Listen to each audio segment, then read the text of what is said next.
Not used to Carlton being muted. Okay, we're going to go ahead and, I'm sorry. Okay, we've got, now we have our other speaker here. Hang on a second. I got to turn off my device. I said something that activated my Amazon device. I'm not really sure what I said.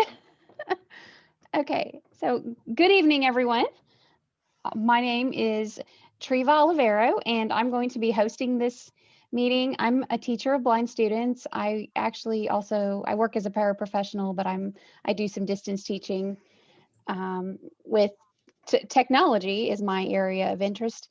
I am also blind, and I'm in a wheelchair, which is my additional disability.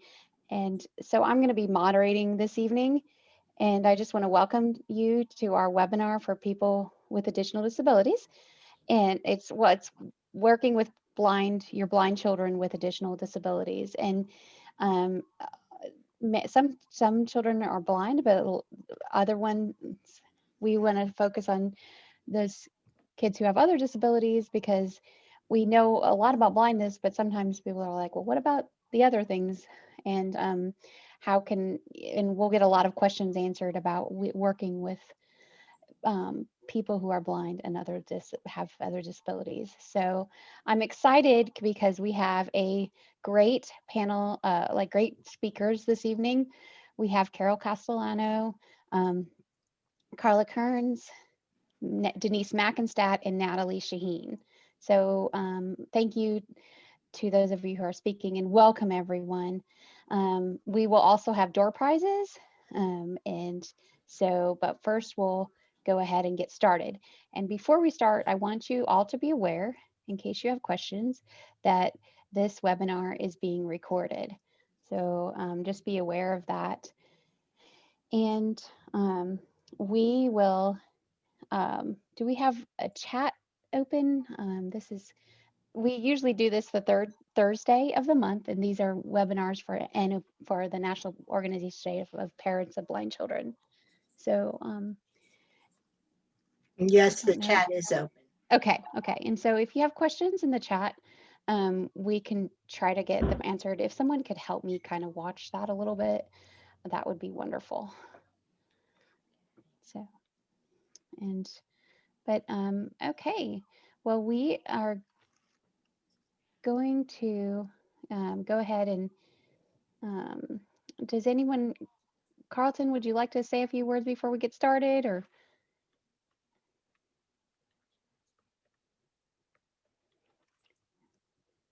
Okay. We're going to go ahead and get started. Carol, are you ready? I'm ready. Okay. Well, everyone, welcome to Carol Castellano. I've known her for quite a few years.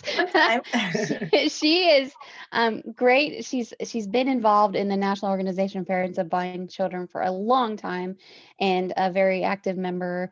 And she is secretary of the NOPBC, and she's going to talk about her experiences with her daughter. And without further ado, I'll just have her share her story. And so go ahead. Okay, thank you, Treva, and hi, everybody. I'm so happy to see everyone here, old friends and I hope new friends. So I am the mother of a now grown blind child, and she began life with multiple disabilities due to extreme prematurity. So in addition to becoming blind because of her retinas detaching, she was seriously undersized, still is very small. She had muscle weakness, developmental delay. She couldn't control the muscles of her mouth or her face, and that meant she couldn't chew and she couldn't talk. And when she was 1, she still couldn't sit up. And when she was 3, she still couldn't chew solid foods. At 5, she still couldn't talk. So with all the professionals that are in the life of a child like mine, and my guess is probably a child like many of yours as well, hopes were not high at all for my daughter. And we were visiting special education preschools, and the preschool teacher said, oh no, she can't come here. Her needs are too great, and she needs to go where the blind people go. And I was like, well, where do the blind people go? It was so like I just felt doors were shutting in our face constantly. So we have this extremely delayed child, and she's being perceived as so far gone that special preschool can't handle her. And people were totally giving up on her and telling us that we were in denial for having any hope for her future. And I tell this part of the story just to say that this subject is very near and dear to my heart because it was really our personal story. Serena is an adult now, and she has what we call around our house prematurity leftovers. And if you know that kind of thing, you'll notice them, you can see them.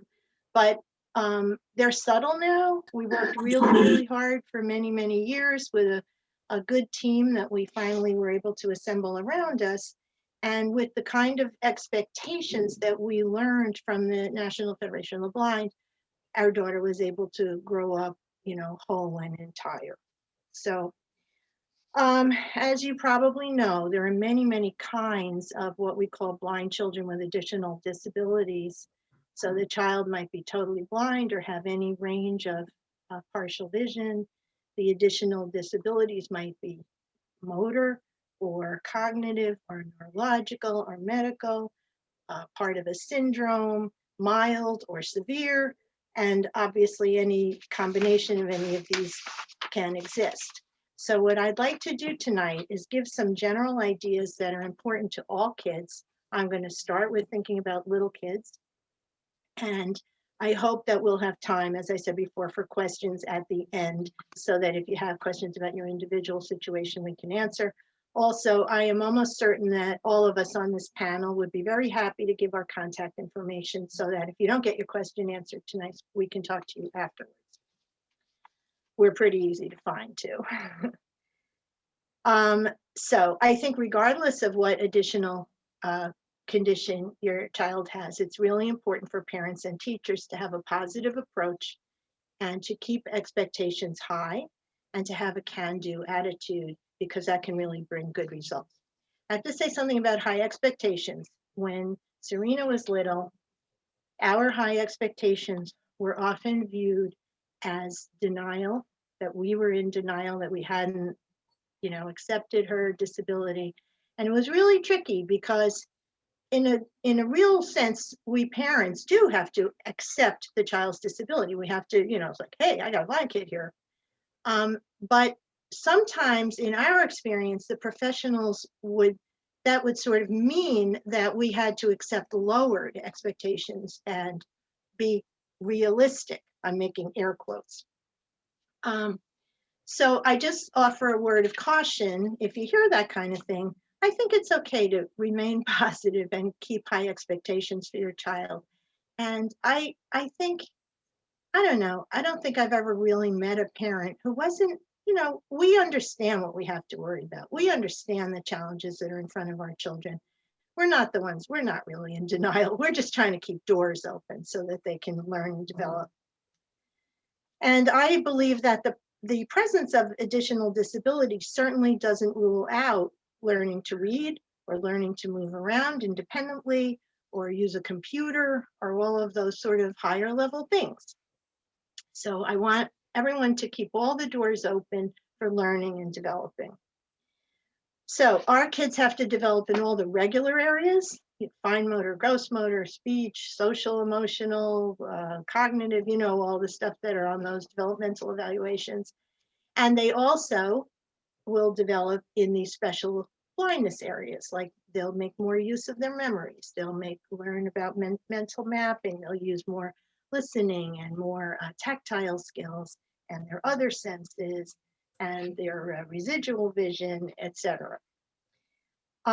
So in order for all this to take place, one of the most important things parents can do and teachers can do at school is to set up a stimulating environment. So a stimulating environment is an environment filled with things that the child would find interesting and will cause the child to want to move and touch and explore. If you watch a child who has no disabilities and their development is just bounding along all by itself, no intervention needed, you see that this is what they do. They come across an item, they pick it up, they turn it around while they're looking at it. They put it in their mouths. They pass it from hand to hand. They bang it on a table. They throw it. So little kids aren't thinking consciously about any of this, but what they're doing is really learning all the characteristics of that object. And they're doing it just completely naturally, and they're gaining this information just normally. That's how it's supposed to happen. And, we call this play. And a lot of our kids, that's why they say play is the work of the child. That really is how kids learn. And if you haven't ever watched a kid do that, it really is an interesting thing to learn. And for me, who had my child with disabilities first, when my second child came along and he didn't have disabilities, I was kind of shocked at how development looked when it wasn't impeded by something. And, you don't have to do as much work as a parent. So the really important part of this is that children who are playing are getting the information on their own. That's the key. The changes, the learning are happening in their own brains. And we have to be careful with our kids with disabilities that we are not trying to fill them up with things that are in our brains. We have to set the stage so that they will find it irresistible to play and to discover and to learn. And that's how we can make that brain development happen. So obviously, a lot of our kids need help with this. Some of them are passive and some of them are physically weak, maybe totally uninterested or in the world of their own. But it's really important for us to get this part of development going. So if I have some ideas about setting up a stimulating environment. So you'll experiment, see what does interest your child. For a lot of our kids, it's music or sounds. Some of our kids, it might be lights or different things. But we want to make things so irresistible that the child just can't help but touch them. Some of our kids really benefit from Lily Nielsen's active learning approach. If you've never heard of Lily Nielsen, I really encourage you to look her up. Lillienielsen. Lily Nielsen, from Denmark, I believe. And she's got millions of great ideas, but her most famous one is the little room. I'm just going to describe it a little bit. It's a structure. I've seen it made out of PVC piping. It has 4 posts, and then so you make a block, a 3D block, but it has no walls and the ceiling is open. And under it, it's big enough for a child to sit in or lie in. And lots of things get hung from it. And these are things that would make a sound if they're touched even slightly. And that might be things like metal measuring spoons that are dangling. And if the child just even accidentally hits it, they hit each other and make a sound. Plastic measuring cups or something, beads or bells. And the floor is formed by what Lily calls a resonance board. So it's a square board with a rim on it so that the board is like an inch or so off the floor. And so when something touches the board, like the baby's foot, it makes a nice echo. So the stage is set. So you put the baby or child inside the little room, and any random movement the child makes will make something happen. And I have seen really passive babies who aren't moving at all. I've seen them come alive in a little room. I really think they're great. Like I said, the random movement will cause a sound, and then eventually you'll see the child moving on purpose to make that happen. And that's really the key, purposeful movement to make something happen. This is how our child learns to move and touch and explore and learn. And it's really different, that she calls it active learning, as opposed to being taught or being trained. And those are really, really different. So she worked with very, very severely involved blind kids. So, you know, we're not talking about, you don't have to be any kind of intellectual genius or even normal to take advantage of this and really come to life and start your own learning. Lily really taught me that idea that if the movement comes from me putting my hand on my child's arm and moving it, that comes from my brain. I got to get her to make the movement so that it comes from her brain.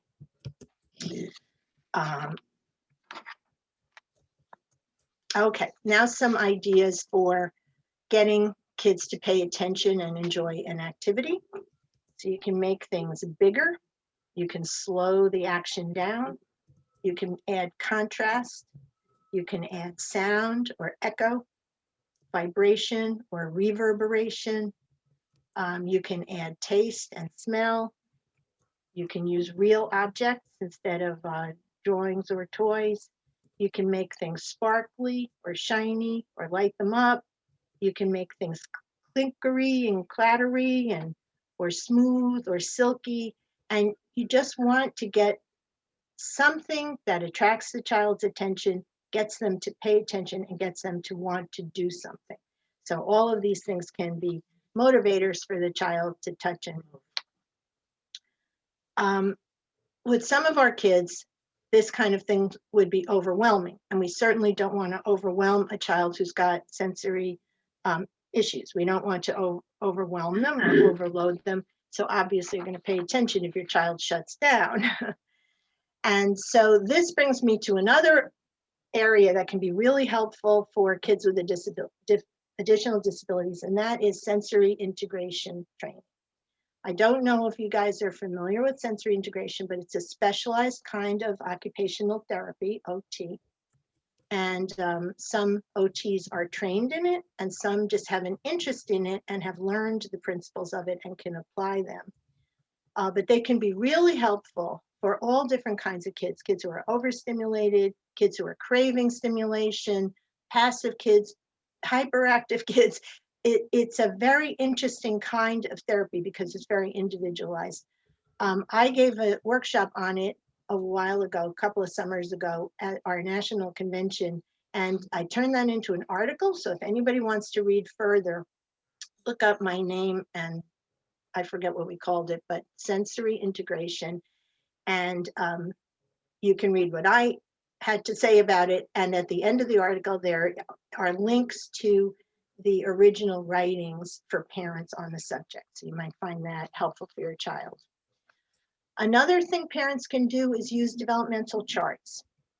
This can help you figure out what is the next logical step for me to work on in my child's development. These charts, I'm sure you've seen them. They've got all those categories I mentioned before: gross motor, fine motor, speech, language, social, emotional, etc.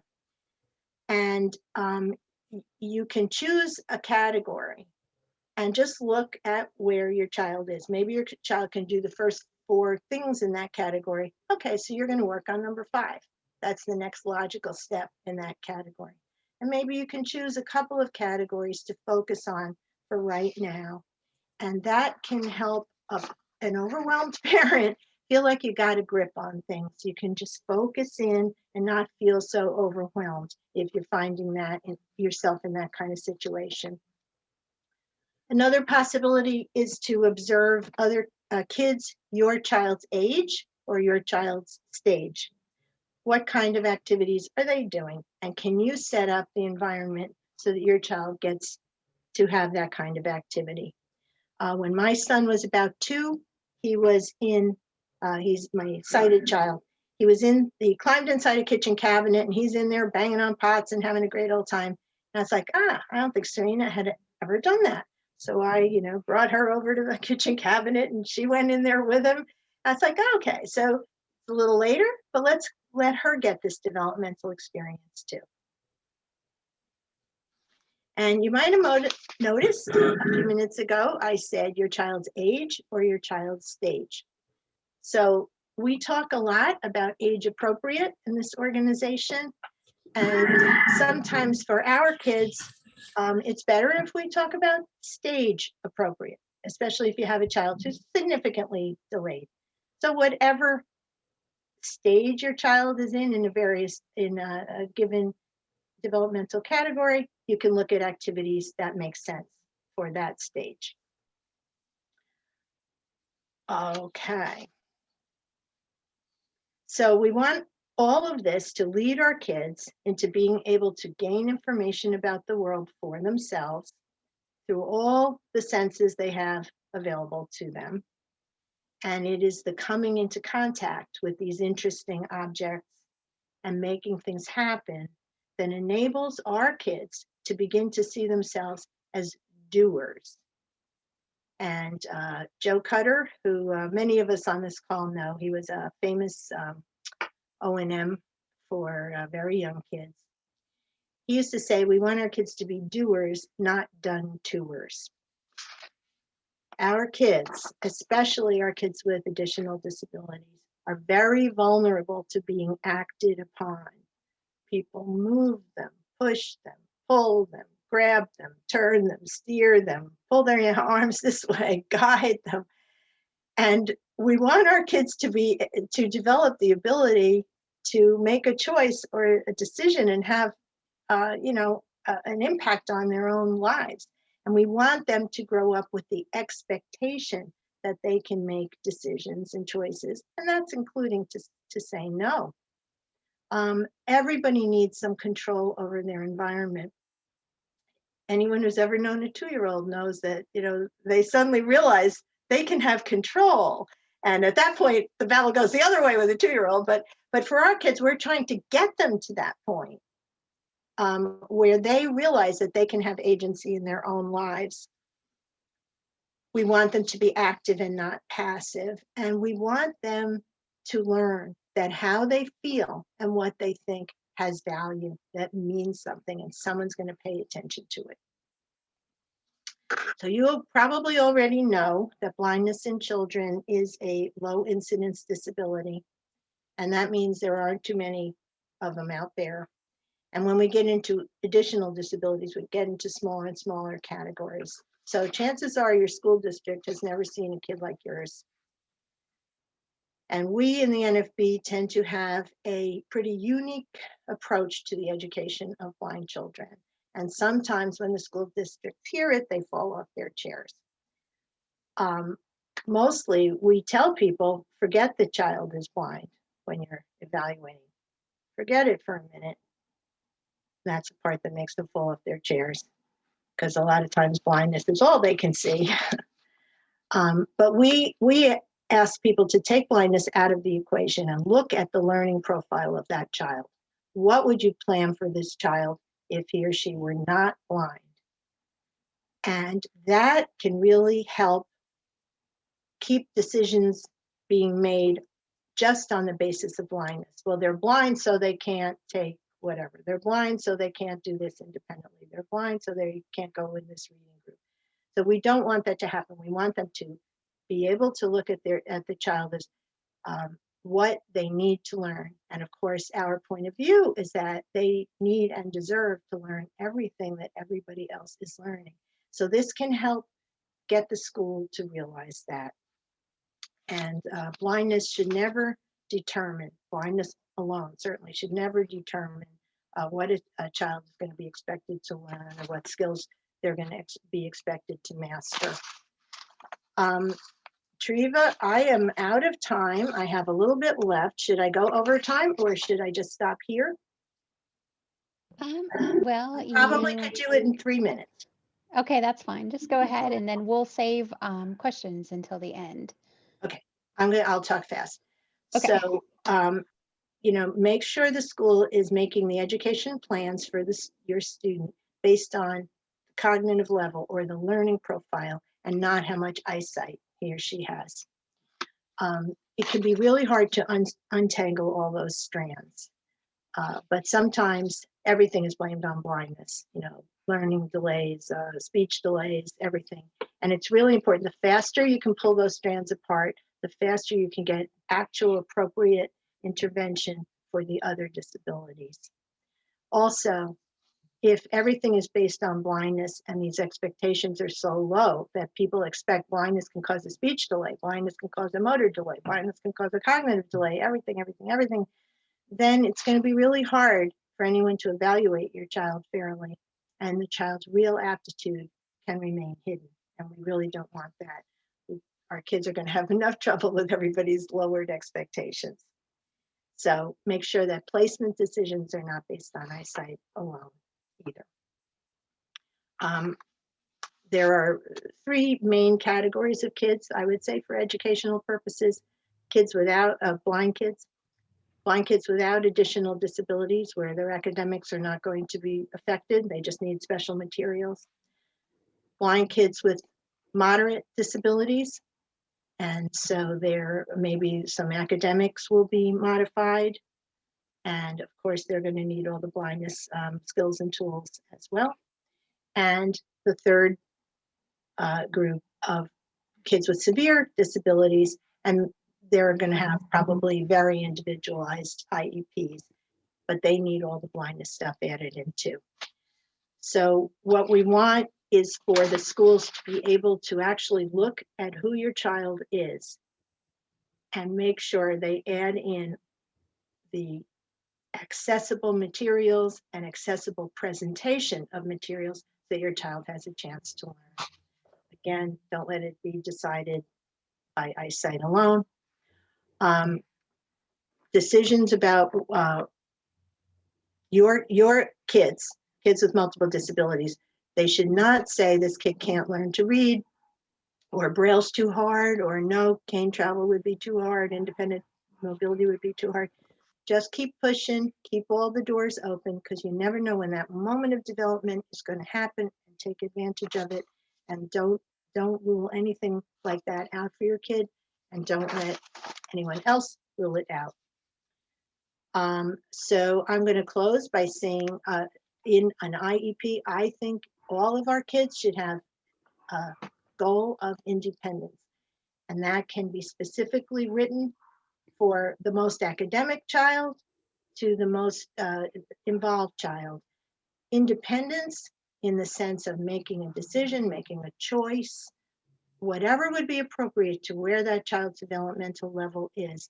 But every child has the right to have some decision-making power, some autonomy in their own lives. So we want in every area of life, development, play, self-help, academics, whatever it might be, go in with a positive attitude, keep expectations high, keep all the doors open for learning and developing, and thank you very much. Thank you, Carol. That was wonderful. I definitely think that keeping high expectations is important. And there was a lot of information about development, and somebody was wondering if we could get a bulleted list of your notes. And then Sure. also, just to let you know that there were some links for those of you who may not have noticed. There were some links shared in the chat referencing Carol's article, and also an example of some information about making a little room, like rooms, and what she was talking about with Lily Nielsen. So thank you for helping to share those things in the chat. And we are going to go ahead. Is our door prize person here, Donna?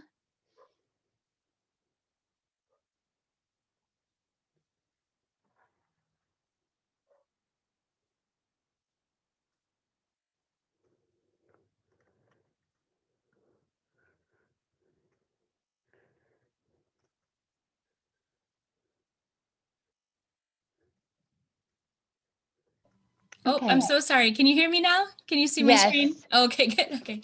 Hopefully I didn't miss anybody here.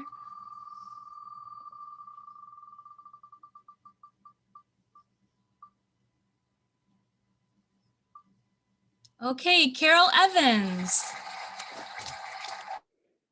Okay, I love it. I've never seen that door prize thing before. Well, that's Casey's idea. I love it too. It's such a cool thing. Yeah. So, Carol, if I could get your contact information in the chat, if you want to send a private message, and I'll get that Amazon gift certificate to you. Congratulations. Okay, thank you so much.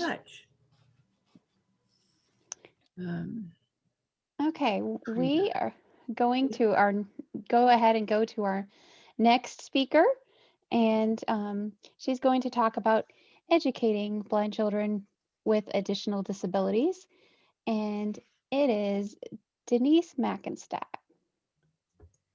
And Denise,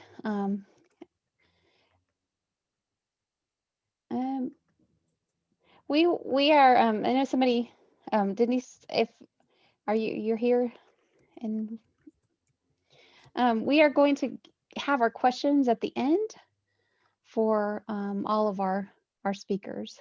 So if you have questions, go ahead and write those you can either write them in the chat or save them for the end. Okay, Well, so thank you very Denise. much, Treva. I appreciate it.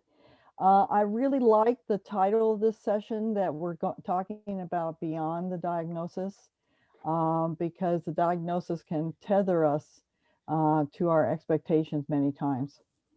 I want to quote William G. Spatty. He was the father of outcome-based education. And he said, all students can learn and succeed, but not all on the same day in the same way. And I think that's what we need to look at with all of our students, that they are individuals and they have individual needs, but they generally have the same need to be successful and to have a belief in their own ability to be successful. I am originally an orientation mobility instructor, so my remarks may be more towards independent travel, but the philosophy I use is structured discovery learning, or structured discovery cane learning. And I believe that this transfers through all kinds of instruction. As instructors, we are capable of teaching all students. We need to look at additional disabilities as it's commonly identified as multi-handicapped disabled blind students, but they have the same life goals and needs to all students. The need to not accept preconceived notions about blind people with additional disabilities is essential in order to not have preconceived notions about any student. All students have a variety of characteristics which make them individuals with individual needs. However, the instructor needs to be capable of understanding and being familiar with some of the characteristics of our students with additional disabilities. Cognitive learning theory is a basic theory to structured discovery learning. It is an important thinking process to apply to all students, especially our students with additional disabilities. As instructors, our goal is to have blind students acquire those skills which will allow them to not only be independent blind travelers, but to live as independent blind people. Independence is very personal. It has to be real, not abstract. When given good training and opportunity, independence is self-defined. The heart of independence is to have choices. Independence allows for personal decision-making. For all blind students, especially blind people with significant additional disabilities, low expectations have been the greatest impediment to independence. Frequently, the term multi-disabled is equated with the idea that the student is less able to function as an independent member of society. It is important to understand that prejudgment leads to low expectations. Part of what feeds low expectations is not understanding the way additional disabilities may affect learning and teaching strategies. High expectations is everything. Some additional disabilities can be complicated. How these characteristics affect students can make working with them challenging. Working with multi-handicapped students presume nothing. Expect the unexpected. Strategies need to be innovative. We need to use creativity. Understanding learning allows instructors to use all avenues of learning. The use of cognitive learning reinforces the potential students have in acquiring skills. Cognitive learning is no less important for blind students with additional disabilities as it is for all students. Cognitive learning enables the student to use their reason, intuition, and perception. An essential element of the cognitive learning process is to present the message in such a way that it allows individuals to work out the answer for themselves. This is the heart of structured discovery learning, that they work out the answer for themselves, that this is student-driven, not instructor-driven. Traditional sequential learning instruction requires rote learning of several steps in a sequence. Too often, this strategy is promulgated for the teacher to control the learning rather than the students taking ownership over their own learning. Problem solving is limited as the instructor is given the responsibility of providing the answers rather than allowing the students to find the answers for themselves. It is expected that the blind person will need an O&M specialist to instruct the student each time he or she encounters a new environment.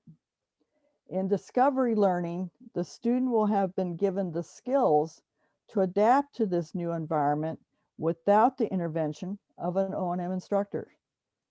This is the basis of independence, making it able and viable for the student or for the individual blind person to find out what are the answers to and do problem solving and develop their own choices.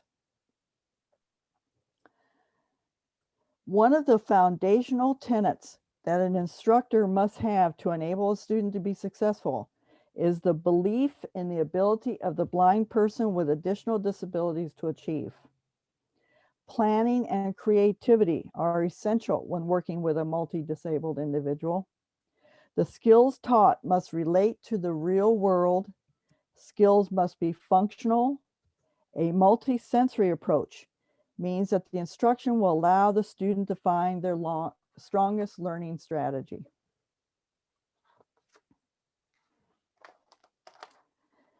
Vision is not only affected by the use of the ocular and optic nerve system, vision is affected by how the brain interprets the images the ocular system projects upon the brain. If there is an injury to the vision centers of the brain, vision is impacted. The extent of injury will determine the amount of vision loss.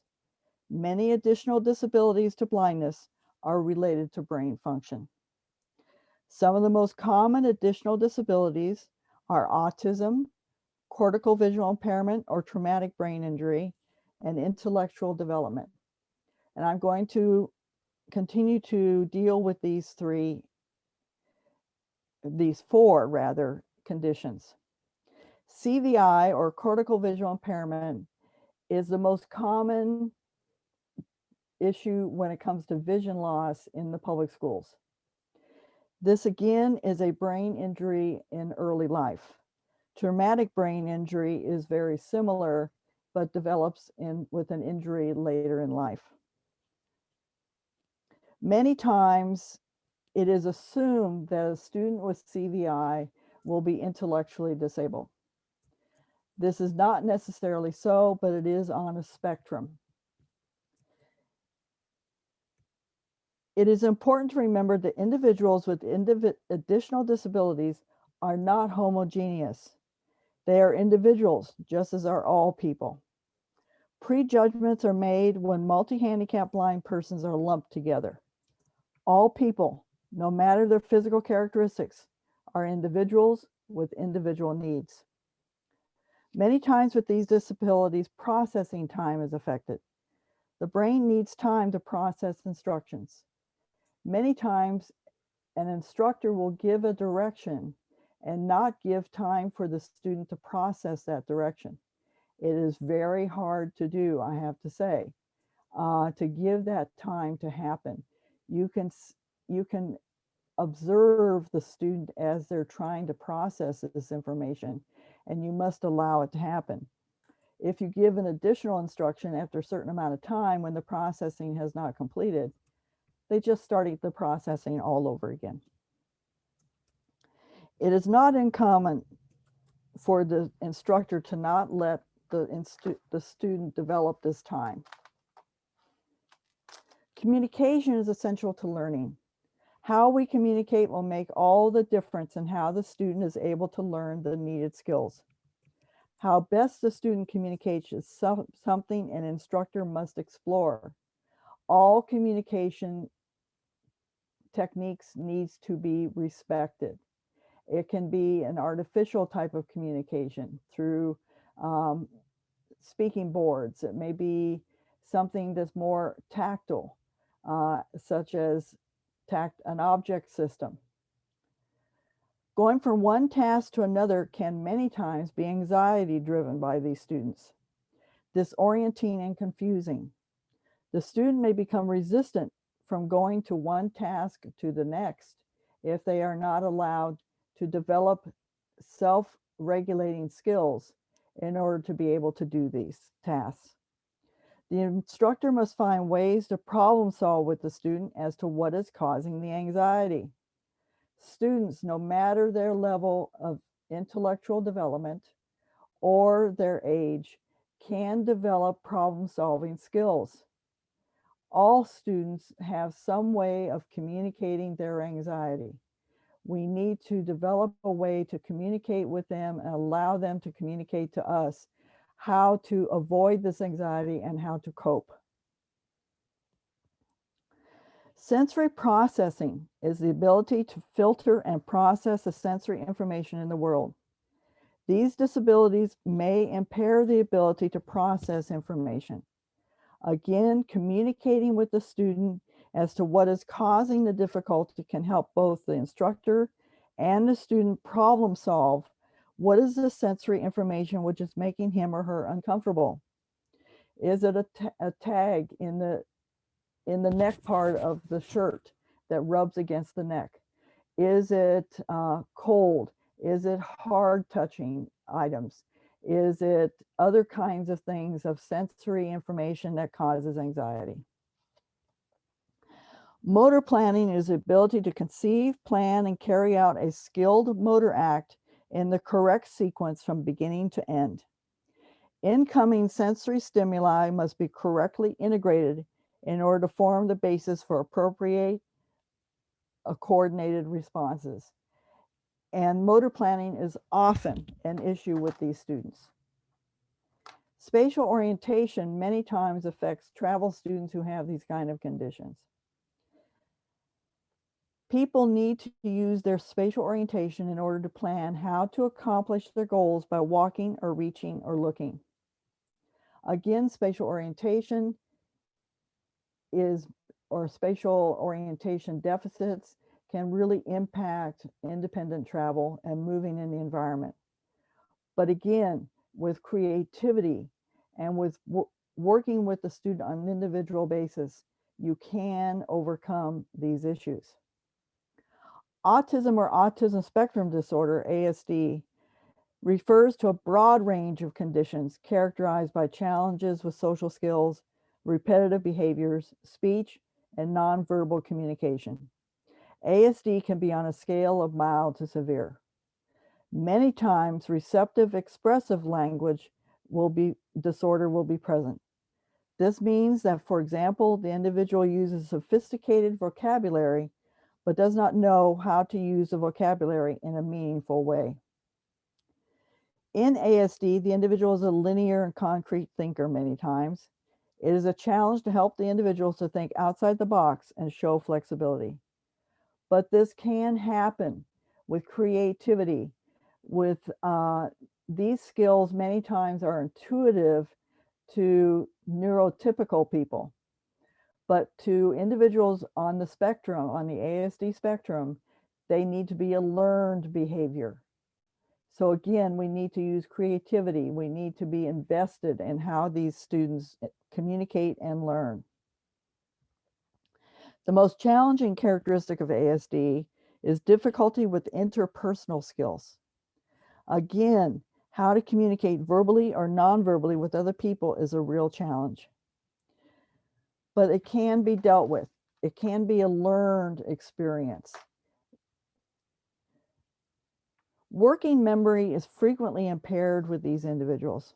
Working memory is a cognitive system with a limited capacity that can hold information temporarily. Working memory is important for reasoning, the guidance of decision-making and behavior. For example, a person is holding an address in short-term memory while listening to instructions about how to get to a certain location. When they travel to the location, many times the information in short-term memory disappears. So again, we need to find different ways that these individuals learn. We need to learn about different ways. What are the techniques that they can use to develop a good way of maintaining information in their short-term memory? Intellectual disability is impairment in thinking and processing. And it's important to know that many times it is assumed that an individual with ASD or CVI have to be intellectually disabled. This is not necessarily so. However, individuals who have intellectual disabilities have their characteristics that need to be dealt with, and many times do travel with these other kinds of conditions. Working with blind people with additional disabilities is challenging, but it can be the most meaningful experience you have as an instructor. As was discussed, problem solving is an important tenet of structured discovery learning.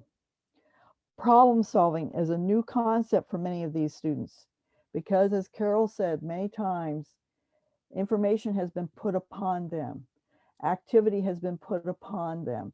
They have not had that ability, or that's not been encouraged for them to take control over their own existence.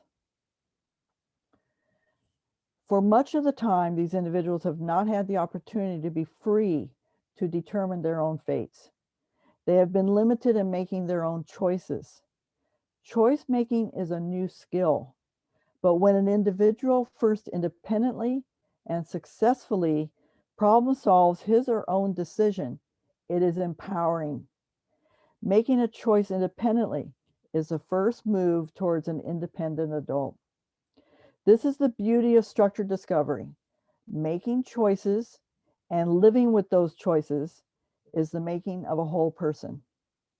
I would like to end by quoting the great anthropologist Margaret Mead. If we are to achieve a richer culture, we must weave one in which each diverse human gift will find a fitting place. That's what I have, Treva. Thank you so much, Denise. That was wonderful. I loved the emphasis on problem solving and making choices.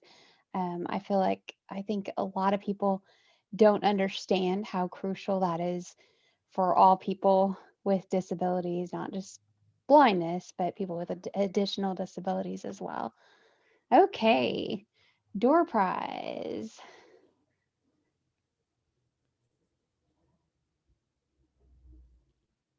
We're gonna have one. So I'm sure Donna's here. She's just getting her Here, screen sorry, ready. getting the hang of the sharing screen. It's okay. Can you guys see my screen? Yes. Okay.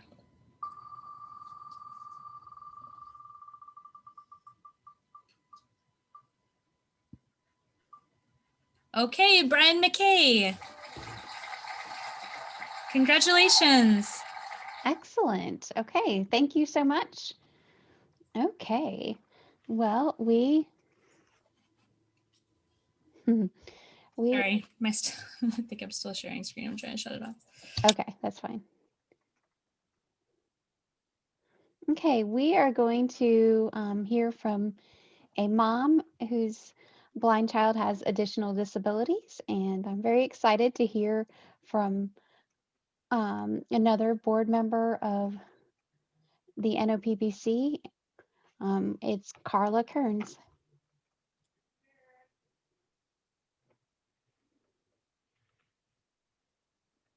Hi, everybody. So I am going to tell you a more personal story and a fresher one. And my photo bomber here is. I have a question. Yes, Russell. Where's You have to say hi to everybody first. Hi? Hi, Russell. Where's the blue lock screen iPad? Oh, well, I have one here in the bag and the other ones are on the chargers around the house. There's one right there. Maybe that's the one you want. Oh. Yeah. Yep, there you go. So this is Russell. Russell, how old are you? 7. Russell's 7. And Russell was 14 weeks old on Halloween when we took him to see the eye doctor. We expected them to tell us that maybe he needed glasses. We expected them to tell us that maybe he would have cross eyes. His dad and I both wore glasses as babies. Both my sisters had surgery for cross eyes as babies. We were completely unprepared to be told that he was blind. And I just remember, I don't know how many of you grew up watching the Peanuts cartoons like I did, but I just remember this scene sitting in the eye doctor's office. The guy is talking and talking and talking and talking. I think he talked for 20 minutes after he said the word blind. And all I heard was wah, wah, wah, wah, wah, wah, wah, wah. As my head is racing. Will he read? Will he drive? Will he be able to live independently? Will he be able to make a living? What do you mean blind? He can see. I think he can see. Can he see? Did I miss that? So he was 14 weeks old, but he had albinism, white hair. Yes, lots of people would have met him at the exhibit hall at the convention in 2019. You might have seen him, a little boy with white hair building the world's tallest tower of red Solo cups. I think he managed to get it about, well, I know he had to stand on the table to get the top ones on. So we were on a new journey, a journey we didn't expect, and we didn't know where it was going to lead. And truly, he's 7, so we still don't know. Maybe Carol knows where the journey's going to lead, but we're still writing it. We were in New York at the time, so we very quickly got hooked up with early intervention services and supports from the Commission for the Blind. But I didn't even know what to ask. And so we went looking for any resources we could find. And we found ourselves in a small library in Long Island, New York, with about a dozen blind adults and families, mostly adults, introducing our son and saying, they tell us he's blind. What do we need to do for him? And I just remember one of them looking at me and saying, you don't worry about that. We know what to do for him. You just love him and we'll help you. So that's what we did. We did the therapies. We did a lot of the things that Carol talked about. Every toy that made noise or had lights, we had a whole like baby toddler orchestra. Ultimately, we gave most of those to the preschool for blind kids that he attended when he decided he was done with them. But he wouldn't respond to any toys that didn't make noise, basically, as a baby. And so we followed our path. And then at about 3, we started to notice that he had more trouble transitioning from activity to activity than other kids, more than the other blind kids at his blind school. But the school he was at did an amazing job of meeting the kids where they were, with or without whatever labels. So they said, all right, well, this is a kid who needs a visual schedule. He's legally blind, so he has enough vision to be able to use like little pictograms. And so they let him help negotiate what his schedule for the day was, and that went fine. And then potty training was a little slow. I thought, oh, well, some kids are slow. Okay. And then he started to have more trouble socially interacting with other kids. And we thought, well, some kids are slow, and maybe he's having trouble reading their facial expressions. Maybe he's having trouble reading their physical expressions. But by the time he was in a mainstream school in kindergarten, I remember showing up one day to pick him up, and he's sitting there just talking like with incredible enthusiasm about, I don't remember what, truly, but he's leaning toward and then over a kid who's bigger than him, who's just cowering back. And he's not seeing that the other kid needs him to back off. And partly it's literally he's not seeing that because he needs to be close enough to see his face. But it's also that he's missing those social cues. So I have a sister with autism, and I have a husband with ADHD. And I started to wonder, are we attributing to his blindness some social limitations that are actually from something else? Well, one thing I have to say. Yes, Russell? Is in Geometry Dash it says Mellow, but the real name, it says Stereo minus Bellow mix, but the name on Newground is Stereo minus Elmity mix. Oh my goodness. Okay, take it in the other room. Thank you. Is it So on the other hand, he's brilliant. So that's a 7-year-old trying to analyze why the computer has named the programs one way versus another. So this was familiar to me. There's a little dyslexia in my family. There's a little autism. There's a little giftedness. There's a little of a lot of things. Turns out my son inherited all of it. But trying to figure that out turned out to be challenging, in part because of his vision. Because all the standardized instruments for testing IQ, for testing for autism, for less for ADHD, they all rely on an assumption of normal vision. And so you have to find somebody who knows what they're doing. In particular, for intelligence testing, working memory and processing speed are not normed for a visually impaired population. And so you have to recognize that if you test a child like this.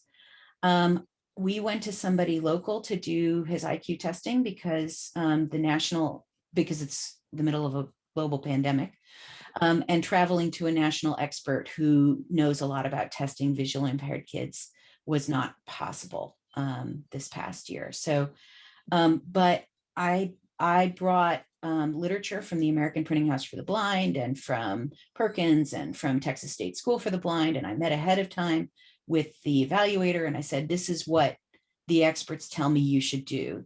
Can you do this? And she says, oh, sure, no problem. So she gave him a full scale scored IQ and said, oh, his processing speed and his, yeah, right, I'm Carol. Right, you can see where this is going, Carol. I brought her your paper, I really did. She didn't read it. So she gives him a full scale IQ, even though you can't score the processing speed and working memory sections of the IQ in a visually impaired kid, and gets him at about 132.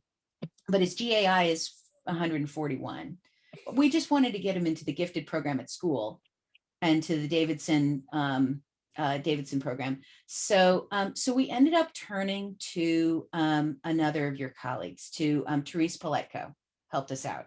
So Therese looked at the review at the report of the testing from our local person.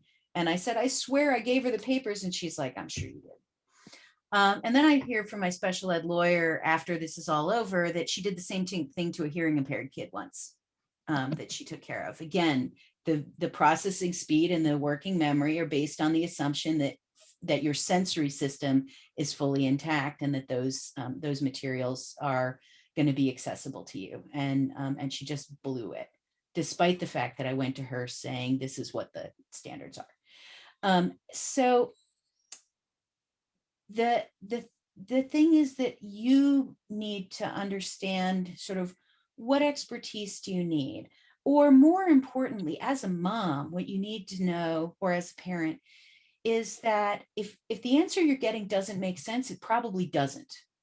And that national experts like Carlton Walker and Carol and Therese and Carol are wonderful resources who really have dedicated their lives to helping our kids and making sure that they get what they need and we figure out how to do it well. So it is possible to get a fair evaluation, but you're not necessarily going to get it from somebody who doesn't know what they're doing. Actually, in our evaluation journey, I found it more reassuring when I called up, say, the Center for Gifted Education at the University of Iowa that does a lot of testing for kids with other disabilities.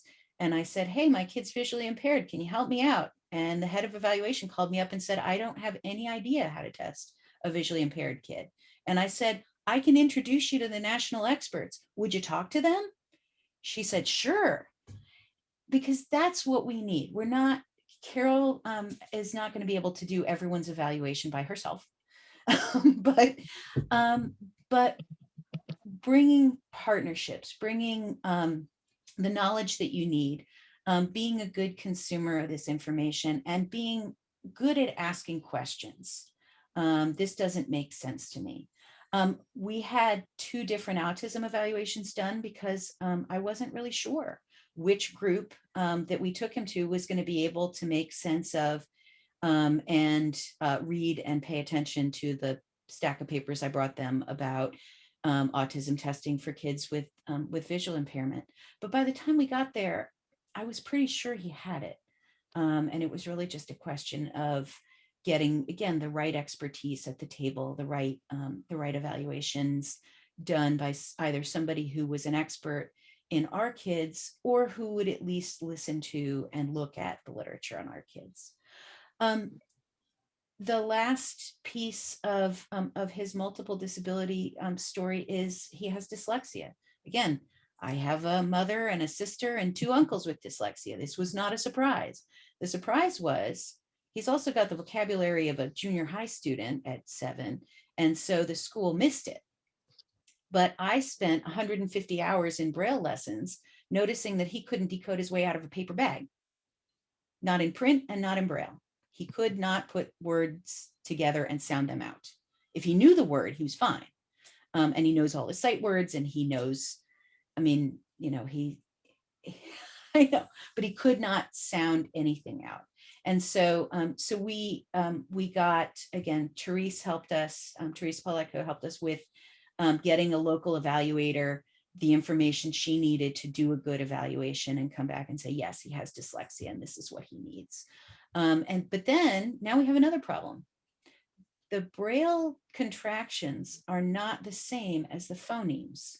So if you're going to teach structured literacy with dyslexia to a Braille reader, how do you do that? I don't know how you do that. There's not a TVI in my city who knows how to do that. But I know how to use the internet and I have a lot of experts to draw on. And I said, who knows how to do that? And so I find myself on the phone with a teacher at Western Michigan and a teacher of TVIs from Los Angeles and a teacher of TVIs from Alabama. And the lady from Western Michigan said, how did you find me? I was like, I'm a professor of medicine. I know how to find people. And she says, the FBI has nothing on a worried mom. And so out of those conversations, we figured out what a range of options would be to do dyslexia intervention for a Braille reader. And once we got the right combination of expertise in place, we now have a dyslexia expert from our community who's studying Braille. So she doesn't know Braille, but she knows enough to work with our TVI, who doesn't know dyslexia, but who we sent to some short courses. So she knows enough to talk to the dyslexia person. And the dyslexia expert and the TVI are working it out. And he's learning to read, which is amazing. And just, hey, Russell, did you want to say hi? Or are you done? You want to show people your video? He's also been learning to boss Siri around. So what I would say is again, echoing what you've already heard. Don't set artificial limits on our kids. Just because now my kid has a passel of diagnoses does not mean he's not the smartest kid in his elementary school. He is. I'm sure he is. I'm his mom. I'm supposed to think that, but I'm pretty sure he's got the highest tested IQ too. But he needs. I want to show you something. I want to show you the video. Oh well, all right. Well, I'll watch the video later. But you can watch the Russell videos if you search YouTube for my name, and see what he said for Meet the Blind Month last year. And so I really want parents not to be discouraged, and in particular not to. The labels are important only in the sense that they help you get access to services and they help you direct what kinds of services or supports you might need. But the labels are ultimately not your kid. The kid is the combination of everything that they are meant to be, are meant to experience, and will grow to be. And their value is in helping you get them the supports they need to be who they are meant to grow up to be. I'm going to leave it at that. Thank you so much, Carla. That was wonderful. I think it is definitely important to not label. And I really liked what you said about our using our national experts, because we have a lot of people that we can, they can point us in the right direction, and people who have lived experiences. So kind of what we're doing here, listening to people who have lived experiences and who've been through this. And so it's great to have this network of wonderful people. Yeah. So thank you. Okay, well, we are scheduled to have another door prize.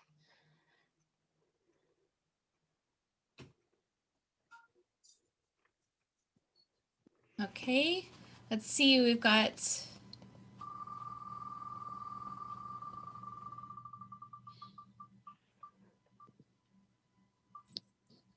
Emmanuel.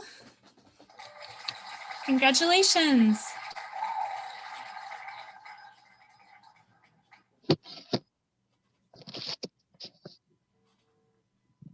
Awesome.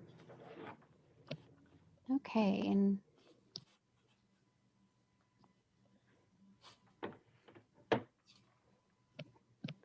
okay, well, we are going to go to our next speaker, and I'm very excited to hear from Natalie Shaheen. She is an assistant professor at Illinois State University, and she has got a lot of teaching experience and experience with blindness, and I'll just let her talk, and then we'll have a time for questions.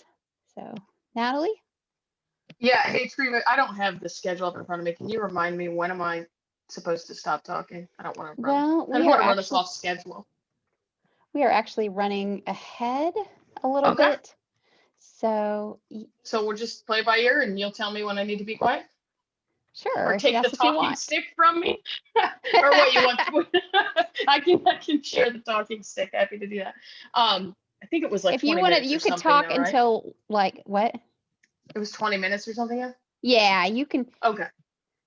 You can talk until like 8:30 if you want. 8:30.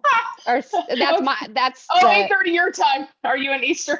Okay. No, that's Eastern time, 7:30 our time. I'm getting the times mixed up. I'm like, wait, did I tell you It's the like wrong time? 8:30. Goodness gracious. Okay. No. All right, friends. All right, friends. Sorry about that. So like Treva said, I'm Natalie Shaheen. I am having bandwidth issues the last couple of days, so I apologize. I'm not in a position to share my my video with you. To give you a quick visual description of the picture of me that's on the screen. So I'm a white cisgender woman. I have short, dark blonde hair, though I think the picture in this avatar picture is black and white. I'm wearing a blazer, and my white cane is on my shoulder. So I am a blind person. I do not have any other disabilities. So as Treva said, these days am an assistant professor at Illinois State University. So I join you from Normal, Illinois. It's very normal here. And they do let disabled people live here in Normal. So if you're ever wondering, if you ever want to come here, we're looking for more disabled people in town, because I'm kind of one of a very few. There's a couple of other blind people, and that's about it. So bring all the blind people. Before I was a professor, I started my career as a special ed teacher. So it's specifically working with kids with autism at a charter school in Ohio. And while I was teaching there, I got my master's degree to teach blind kids, and went off and taught blind kids in Las Vegas.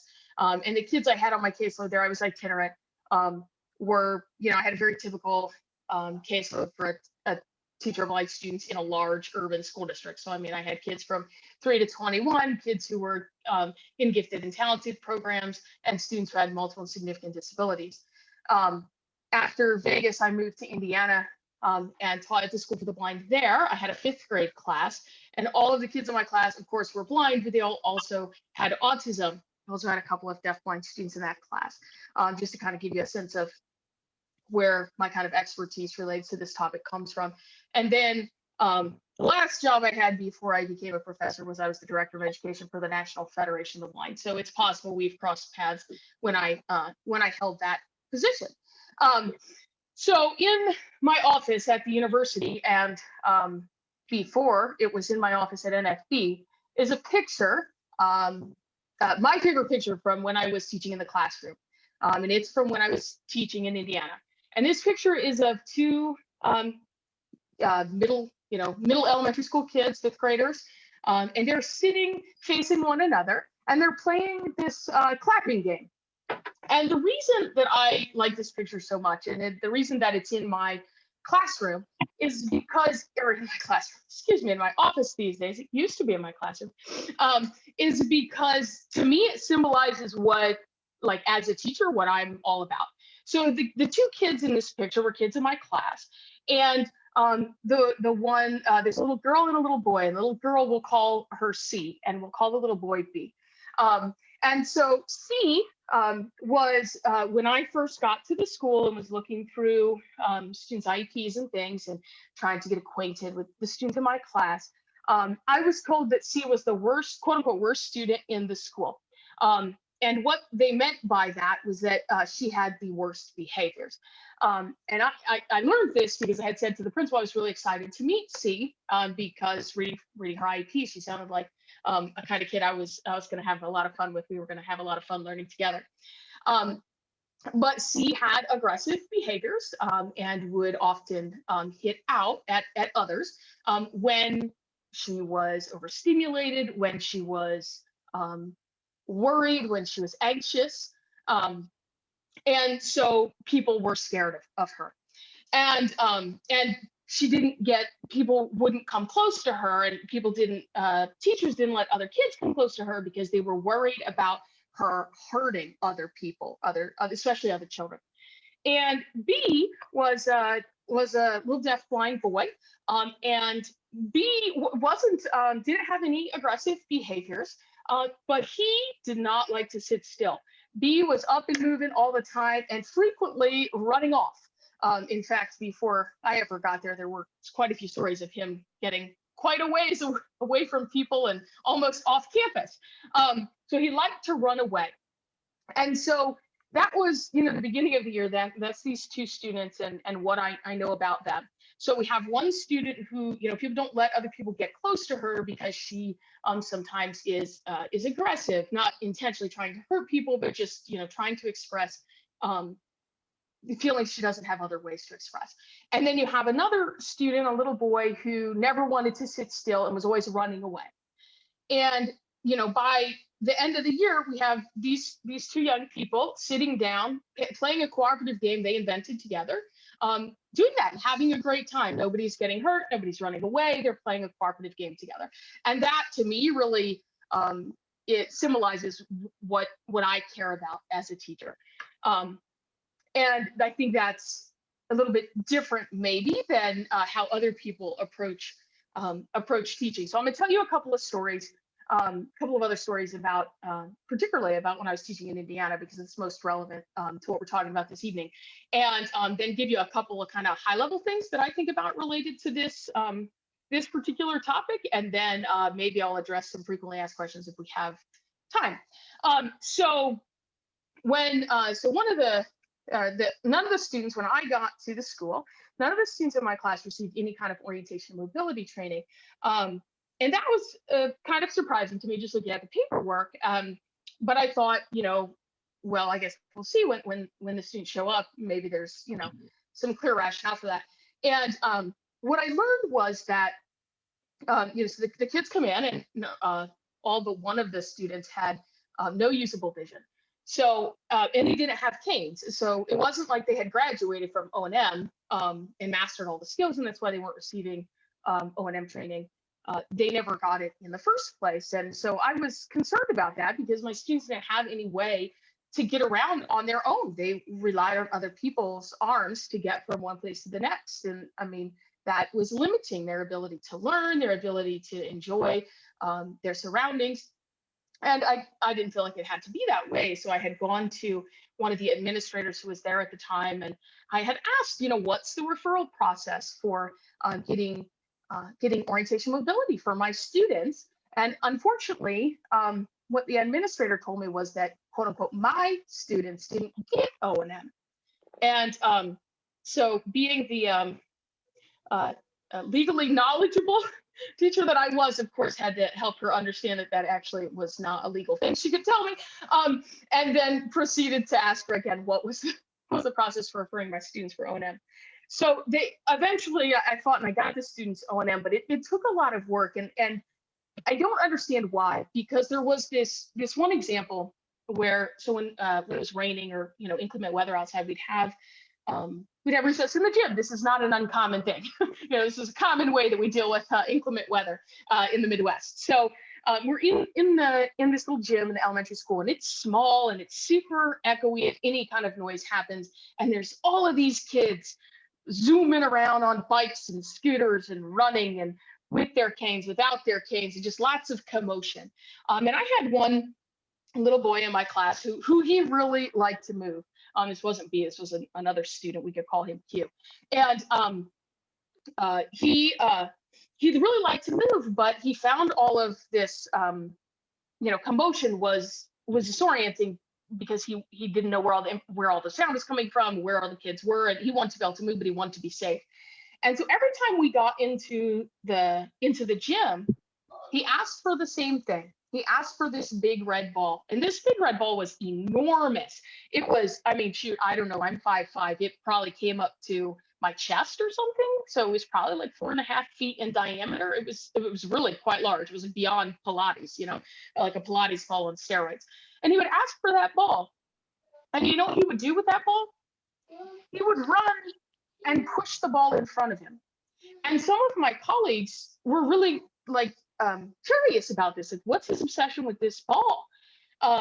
When I observed, you know, he's running around this gym, pushing this ball in front of him, it was immediately apparent to me that he was using the ball like a cane. He didn't have a cane, but he figured out on his own, with nobody ever telling him anything, that if he pushed this ball in front of him, when it hit something, he could just stop and go a different direction. And this is a student who, for the most part, was non-speaking, that people thought was completely incompetent. And yet here he's figuring out on his own, with zero instruction from anyone, no models or anything like that, on his own, that he can use that ball to be able to do what he wants to do and use it like a cane. And that, I think, is one good example of the genius of blind kids with additional disabilities. And I think that we have to, as teachers especially, remember to look for and honor the genius of blind kids with additional disabilities. You can have lots of disabilities and you can have genius too. You can have a cognitive disability and have genius. In my opinion, those things are not mutually exclusive. So that's one example of something that I'll tell you. And then another example, which this is a sad example, so I'm sorry to bring this, but I think it's important to note, and it goes on something that Carol said earlier that I think is really important for as educators, for us to be looking out for and to be allies to our blind students, especially for our blind students with additional disabilities, and for parents to be aware of. So my students didn't have canes, which means that they traveled always on somebody's arm, because they had no other way to be safe in their environment. Nobody had taught them anything else. And I unfortunately wasn't legally allowed to, because I wasn't an O&M. So, so I used to come into school really early in the morning, like circa 6 a.m., 5:30 sometimes, because I'm a morning person and I coached after school. So I'd get into school early to work in the classroom and make sure everything was ready when the kids got there. And my students, many of them lived there at the school. And I got to school this one morning, super early. And one of my students was down the hall, and she was screaming and, clearly very upset and distressed. And so I went to find out what was going on. And it turns out that somebody was guiding her down the hall, and she had started hitting. And so they, didn't want to be hit. So they decided that the way that they would guide this little girl down the hall was to put their hands on the back of her neck and push her down the hall as if she was some kind of cattle, and their arm was a prod. So Carol talked about how our blind kids, especially our blind kids with additional disabilities, they often their bodies are controlled by other people. And they aren't permitted to control their own space or say who's in their space. And so that's one really it still gives me chills to talk about. I was so very angry at that moment. And obviously I dealt with that situation, so it's a thing that we have to be really cognizant about and look for as many ways as we can to obviously be allies to our kids and stand up for them when people aren't listening to them, or when they haven't yet developed a way to stand up for themselves. But also to just be aware that, even I don't think that this person was intentionally trying to be so harmful, but yet they were being incredibly harmful to that child, treating that child like they were an animal. And so that, I think, is just a thing, just a really unfortunate, horrendous example of what can happen if we just aren't really on our ball, and don't have the right teachers and supports in place. So one of the things when I first came to NFB, I came straight out of the classroom, and I had been with these students at the School for the Blind. And one of the first things I was asked to do when I went to work for NFB was to write an article for Future Reflections. And that article still just somewhere out there. I don't remember the title of it anymore. But there's something that I said in that article that there's many things about that article I would actually like to change these days, that I would say more eloquently. But there's one thing I said there that I think is important, and I think is that some teachers operate with this idea, but not everyone does. And when teachers don't operate under this assumption I'm about to tell you, I think we need to help them work towards operating under that assumption, because I think when teachers operate under this assumption, things are best for our kids. So I didn't go pull the exact quote, but I said, in essence, that it's not a child's job to adapt to the teacher's way of teaching, to my way of teaching. It's the teacher's job, it's my job to adapt to the child's way of learning. And if we can operate under that that philosophy, it's not the child who is a square's job to fit into a round hole. It's my job as the teacher to make the hole whatever shape the kid happens to be. And in order to do that, I think we have to do a couple of things. I think we have to presume competence. So whether the child is just blind, the child is just deaf, the child is blind and deaf, the child has whatever other disabilities, if we start from the presumption that they're competent and then only provide supports when it's obvious that they're needed, and only the supports that they need, that is really important. Far too often, especially in my experience with kids with additional disabilities, people are rushing into help and they're causing lots of learned helplessness, and they're causing kids' self-concepts to really be diminished, and that's very problematic.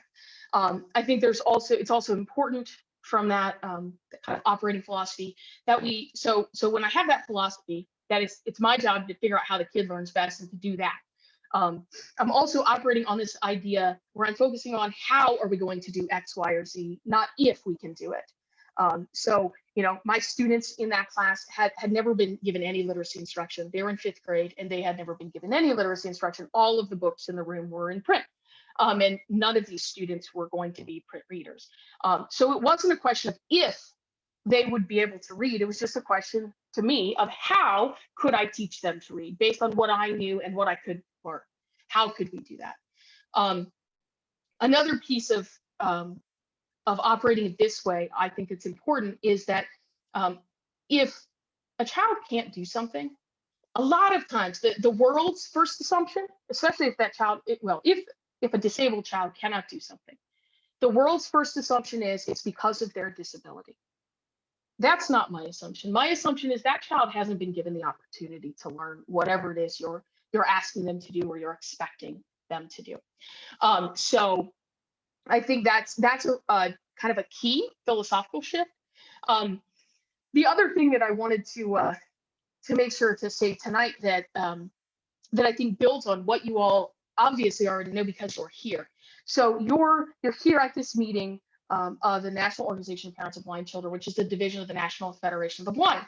So you obviously understand the value that you can get from talking to blind people about their lived experience and how that can help you to foster the kind of development that you would like for your blind child.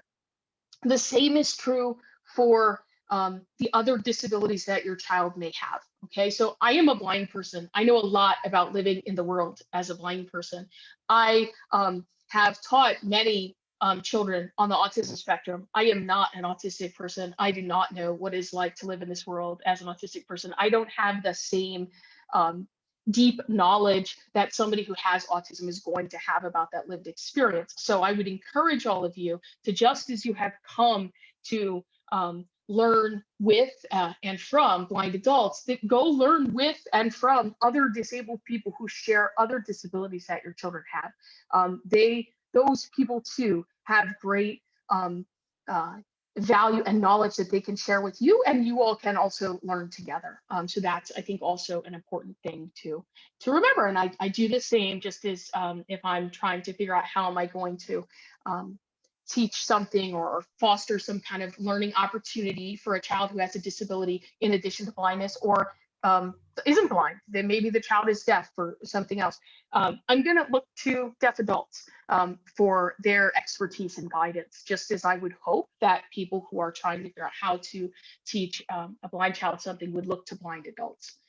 So I think that's the last thing I was hoping to say, Treva. I'm happy to address some of the kind of frequently asked questions that you sent me, if that's helpful, or if you would prefer to open it up to those who are here for questions. I'm good with whatever. I would actually, yeah, great, excellent points, and everything you said was just right on. I love hearing your stories. The sad ones, that's just, unfortunately, that is a reality because I think people just don't understand, and that's part of what we're here to do, is educate others about the right way, giving people choices, no matter what their disability. At this time, we're going to go ahead and open up the floor for questions. And so if you all have any questions for any of our speakers, if you just want to, if you can unmute yourself and just, well, actually, yeah, just say your name, because I don't know if I'll see everybody's hand. So we'll just kind of just unmute yourself, and if you have a question for a specific speaker.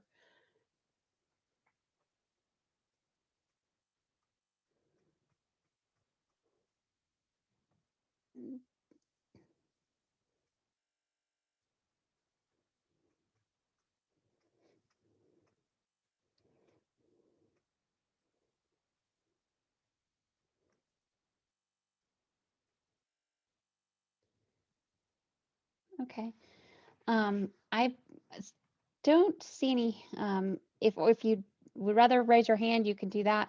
And, or if you want to add something to the chat, that would be fine as well. Just, I just want to get some questions because I know some of you had some questions earlier.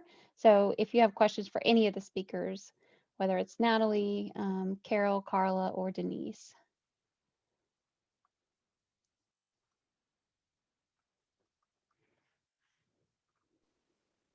Sarah?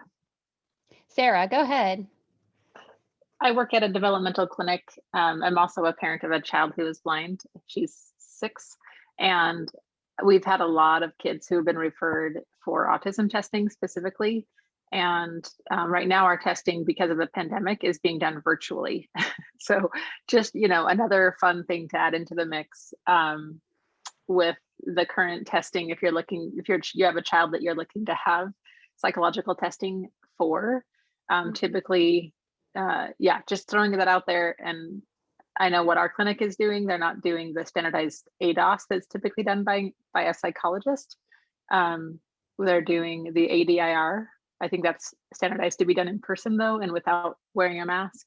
So just kind of those components are a little bit tricky right now with the pandemic in place and testing a child who's, not in person, who is blind. So just a heads up there. Yeah, Sarah, Go ahead. You're right. It's tricky, and at the same time, you have to decide what is the purpose for which you need the testing.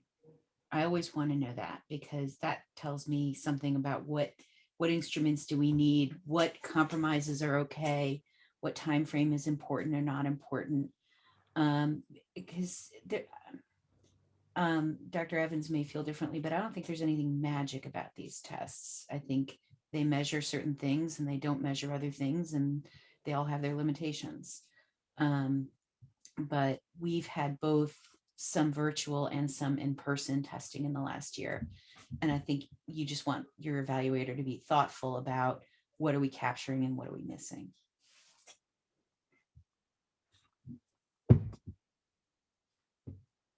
Thank you. Okay, so there was a very good question asked in the chat by Emmanuel, and anyone can address it because this is a question that I have often thought about is how do you convince a school district that the child has, it's an access issue and it's not a learning issue? This is Carol answering. It's the first answer anyway. I think it is really a perennial problem for our kids, especially because just the language of official special eddom is it's learning disability language. And it's hard to we found it impossible really to get people to think of blindness. It's not a learning disability. It is absolutely an access. It's not an access disability. It's just, we need access. I'm even against when they call what our kids need to learn, they call them supports. Why are they supports? Why don't we call them supports for sighted kids? It's just your materials for learning, So I feel like so much of the language is prejudiced already. And if anything, I'm affirming that your question and your challenge is real. I don't have an answer for how we make them change their thinking, though. It's really hard to change thinking. This is Natalie, and I would jump off of what Carol is saying, and 100% the language in special education is problematic. The way the system is set up, in my opinion, is problematic. I would call it ableist, in fact. But I would say that it depends a little bit on who's the teacher. Are we talking about a special ed teacher? Are we talking about teacher blind students? Are we talking about a gen ed teacher? If you're talking to a special ed teacher, be they a generalist or be they a person who works specifically with blind students, the buzzword I would use, which I would hope they would think to Google if they're not familiar with it is encourage them to operate from an asset-based model as opposed to a deficit-based model. And if, in fact, it's best practice in special education, and there's lots of literature on that. So if they Googled that, they could find lots of scholarly literature about it. They could find lots of regular blog posts and such about it. So, I mean, philosophically, that would be helpful. I would say the other thing is I would look for case studies that can help to demonstrate that what your child is confronting is in fact an access issue and not a learning issue. Sometimes it can also be the child just hasn't yet, or excuse me, not the child, the teachers haven't yet figured out how to understand what the child is trying to communicate. So I could give lots of examples of where I was providing literacy instruction to kids, not necessarily blind kids, kids on the autism spectrum, and all along thinking that, you know, they were not yet literate, and then come to find out a year later, I finally figure out what they've been trying to tell me, and all along they've been reading, and, you know, I was the one who hadn't clued in. So those are a couple of things that come to mind. A case study might be helpful, and a great place to find those in Future Reflections, which is the magazine that NOPDC publishes. Lots of blogs that are put on by parents and blind people and stuff like that. That might help if you can provide a case study of like, here's another blind person who, you know, in fact, this wasn't a learning issue. We got the child information in a format that worked for them, and all of a sudden we were good. Just a couple of ideas. It is a hard nut to crack, though, and definitely agree with Carol on that one.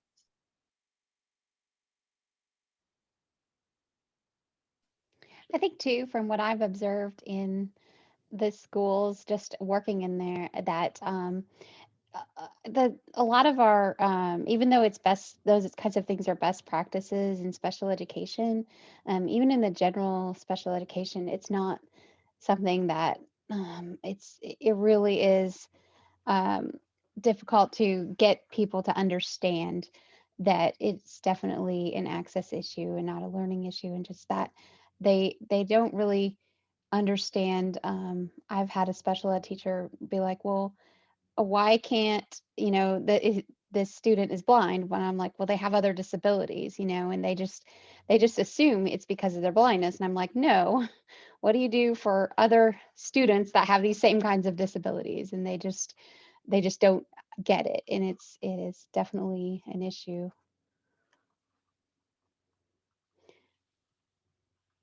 Okay, do we have any additional questions? I would Sarah? just like to tag on to that. I'm sorry, this is Gail Wagner from Albuquerque, New Mexico. Good to see some of you I haven't seen in forever. I've been teaching kids who are blind for, what, 37 years, something like that. And, you know, and as an itinerant for many years, I've worked with the gamut of kids as well. And on this whole access versus learning,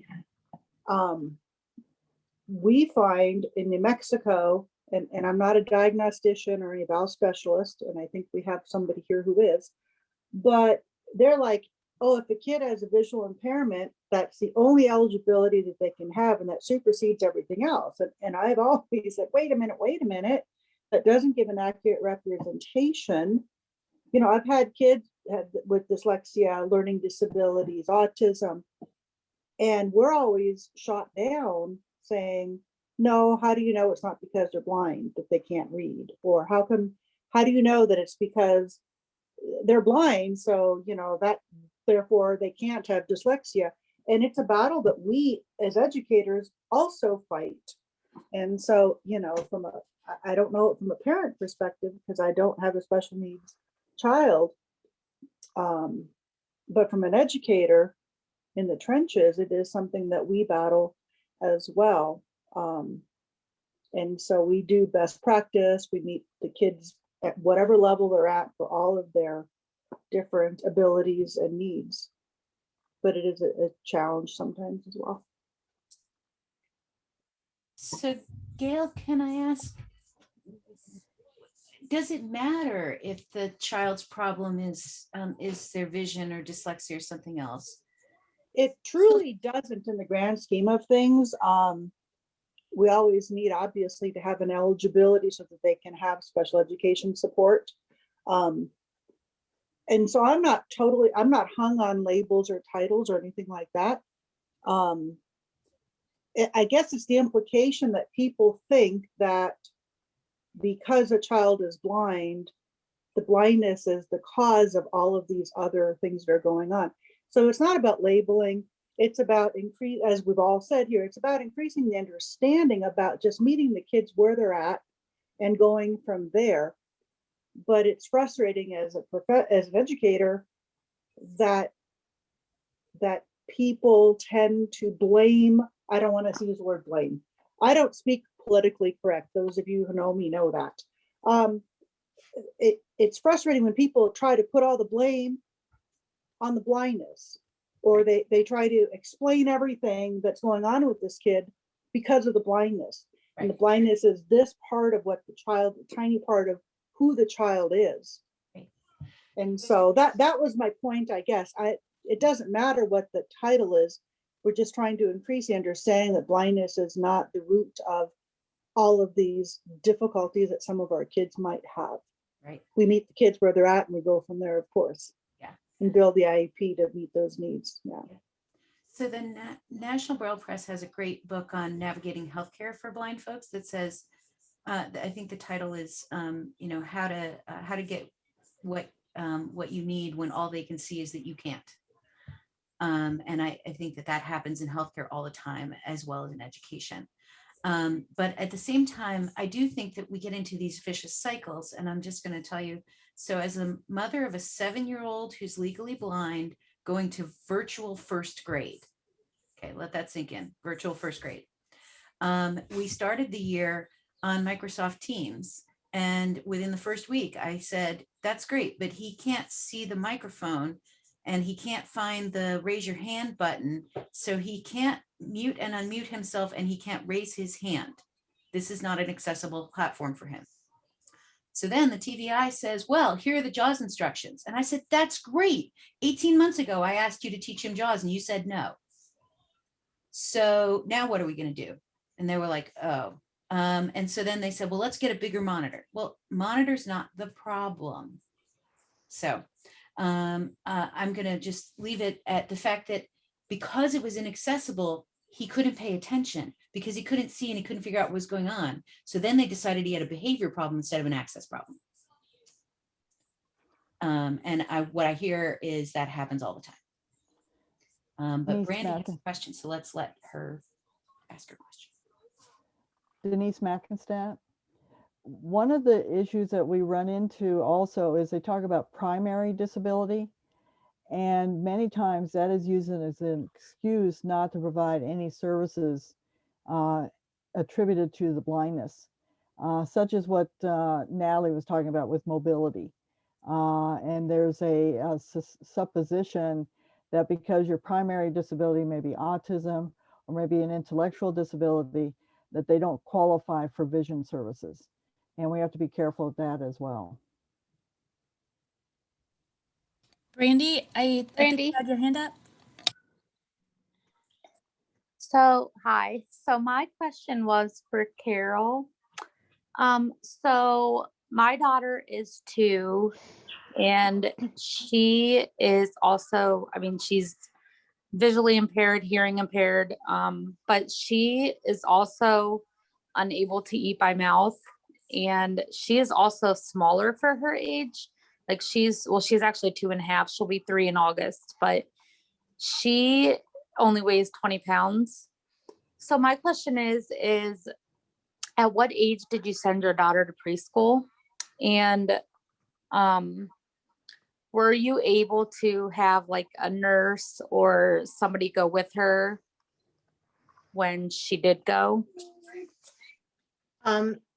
So our daughter didn't require a nurse, but she went when she was 3.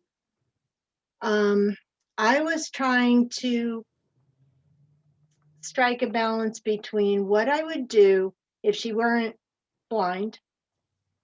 How would I treat any of my kids? When would I send them to preschool? So I was resisting pressure to sort of hand her over to the system early. But I also wanted her needs to be met with expertise. So, it's kind of a balance that you walk. But I showed up at school with her, with my baby son in the carriage. When I think back now at this, and I walked into the classroom and I just sat down. I was like, well, I'm just going to stay and watch because she can't communicate and she can't tell me what happens. And I just, I was friendly and I just came in and sat down and they didn't throw me out. So I didn't send a nurse, but I was there. Are you concerned that her medical needs won't get met?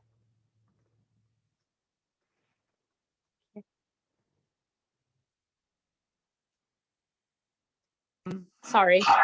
So, well, Harper, she was born with a diaphragmatic hernia. So, we recently just got off oxygen, but she has a GJ tube in her stomach, and that's how she's fed. But during her feeds, she has to have her oxygen on because she reflexes and then she's unable to maintain her levels. So, I mean, I am a little concerned about like the feeding tube and so Yeah, do they, and like the oxygen needs, but do they have cause I'm a stay-at-home mom and I take care of her. So I don't have a nurse that comes into the house, but are the teachers trained to deal with the kids that have like the GJ tube and other medical needs? So my understanding is that an IEP will be formulated for her. Correct. When she's 3, and that her medical needs would be among her needs.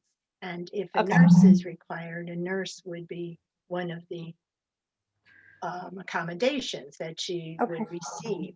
I would be surprised if the classroom teachers were trained in something as specific as that. Maybe they are, but you could inquire.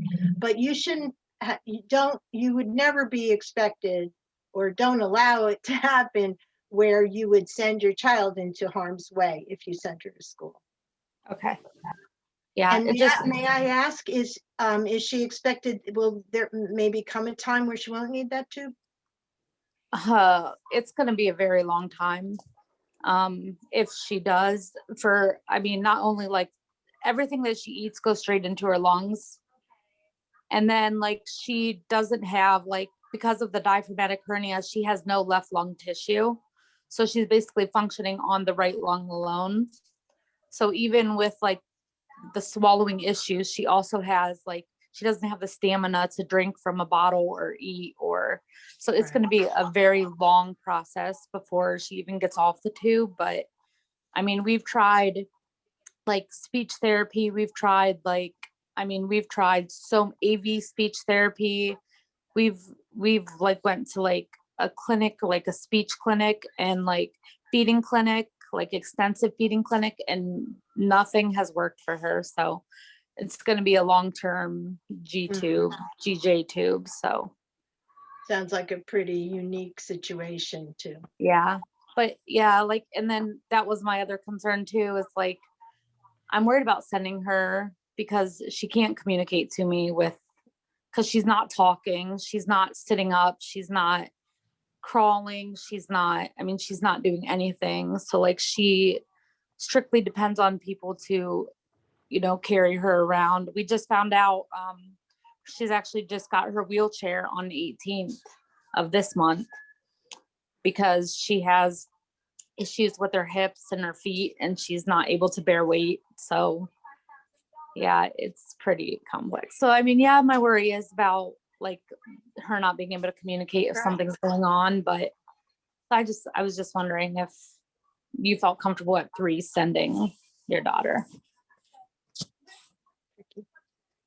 And Brandy, maybe we can talk further. Okay. Yeah. When this session is done. That'd be great. Okay. Thank you. We had a couple more questions. There was someone with their hand raised, but they don't have it raised anymore. It was H2B, but then also Emmanuel had a question. Hi, I didn't have a question. I just wanted to talk to Brandy if it was possible to be put in contact, because what she's describing is a unicorn, a very unique situation, but she's describing my son, who is 6 years old, in kindergarten with the nurse. So I thought, she wanted to chat. I'm more than willing to answer questions. Obviously, not everything's gonna match, but I would have loved it when my son was 2 years old, so I was just offering. Oh, cool. Thank you. Thank you.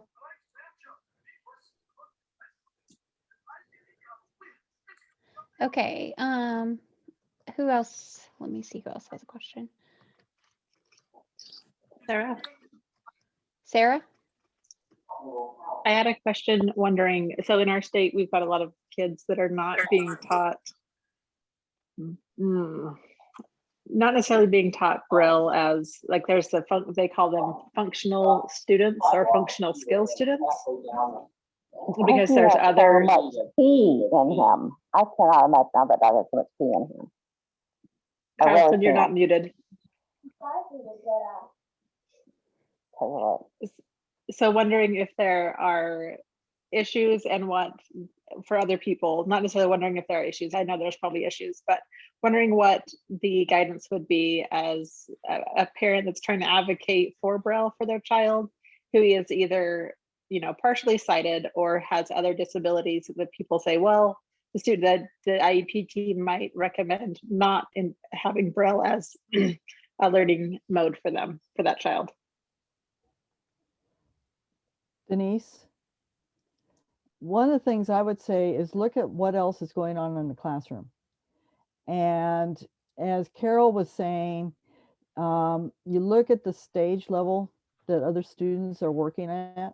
And if students are expected to learn sight words or to learn safety words or to learn functional words, the mode of reading for your child is going to be Braille.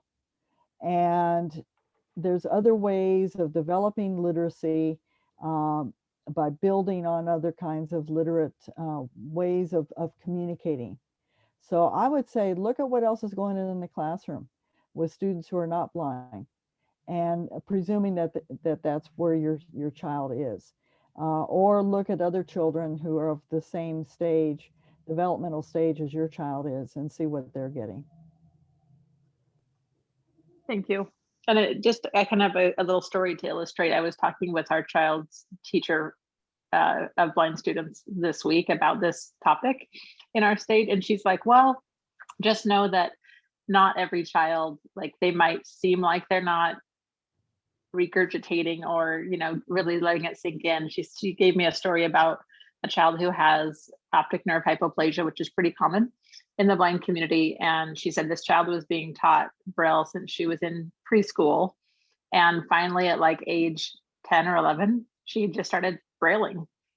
Everything she was learning, it was in her brain. She just wasn't putting it out yet. And wasn't, responding in the typical way. So just know that it's okay for your child not to be, I guess, every child learns at their own pace, and it's okay to still give them access to Braille, even though they might not be producing it or doing it in the way that we would expect. Yeah, this is Natalie, just jumping off of everything everybody said so far. This is unfortunately a super common thing. I dealt with this as a teacher, had to actually fight for Braille writers for my kids at School for the Blind. So the thing, oh shoot, dang Nat, I just lost what I was gonna say. Oh, so if even for the sighted students, they're seeing print in their world all the time, whether they can read it or not. It's literally everywhere. For sighted students to not see print in the environment, they would have to walk around with their eyes closed. They literally cannot avoid it. There is absolutely no reason that our students shouldn't have a level of access that's even 1/10 of that. If we could make it equivalent, that would be amazing. But there should be Braille in a child's environment, whether somebody thinks that the child will ever read or not. I have a problem with that idea that we label children as non-readers, but to let that aside, if there's print in a sighted kid's environment, which there is, even if you didn't put it there, then it ought to be in the blind child's environment. And they might very well figure out how to read before anybody takes the time or care to teach them. Hi, this is Gail Wagner again. On those lines, an IEP team just cannot arbitrarily say, oh, this kid doesn't need Braille or won't or can't get Braille. there has to be something to back it up with. And Braille is the default. The law says that Braille is the primary reading medium for a child who has visual impairment, unless it is proven that the child does not need it. And so it should be the default. It typically is not, and that's just another one of those issues and problems and breakdowns that we're fighting. But also on that line, there is the NRMA, the National Reading Media Assessment, that was designed and developed by a team through, officially, Carol, it was a group pulled together by the National Office of the NFB, and then it was put through the, help me out here, Carol. Anyway, it's research-based, and it's a way to help determine the reading mode for a child. It is subjective, it is objective, not subjective. And standardized. And it is Standardized, yeah. standardized and research-based. And so we spent many a year pulling this thing together and working hard and having it tested all over the country. So the NRMA is something that also can be used by the team and the TVI to help determine the whole Braille component. And there is a section for kids with multiple disabilities as well. But it is the default, so keep fighting, parents, just keep fighting. Okay, Stephanie, Sarah and Stephanie both have their hand raised. So Stephanie. Hi, yes, thank you so much, Stephanie Cascone. So I do have a question, but I wanted to kind of go off of what Sarah was saying too. Actually, my son is in the optic nerve hypoplasia family of diagnosis. And so that example of learning Braille later is really what we had experienced. And we had to advocate for Braille when he was younger because he was not talking. He didn't talk until he was after 5. He seemed developmentally delayed. But just to show, we advocated for him to have homework when they said he didn't need homework at 1 year, first grade, kindergarten. And he is now 16 years old. He's a full Braille reader. He's in 10th grade, general ed classes. And anyway, so my question, he's 16 years old. He's blind and autistic with ADHD. And so really, I love the presentations we had this tonight. We're kind of post-assessment. So I'm just wondering if there's any ideas on, kind of keeping this conversation going. I think there was a lot of us that could connect and have conversations beyond the assessment. So I'm really excited about that, if that's something we're looking at doing. Sorry, that.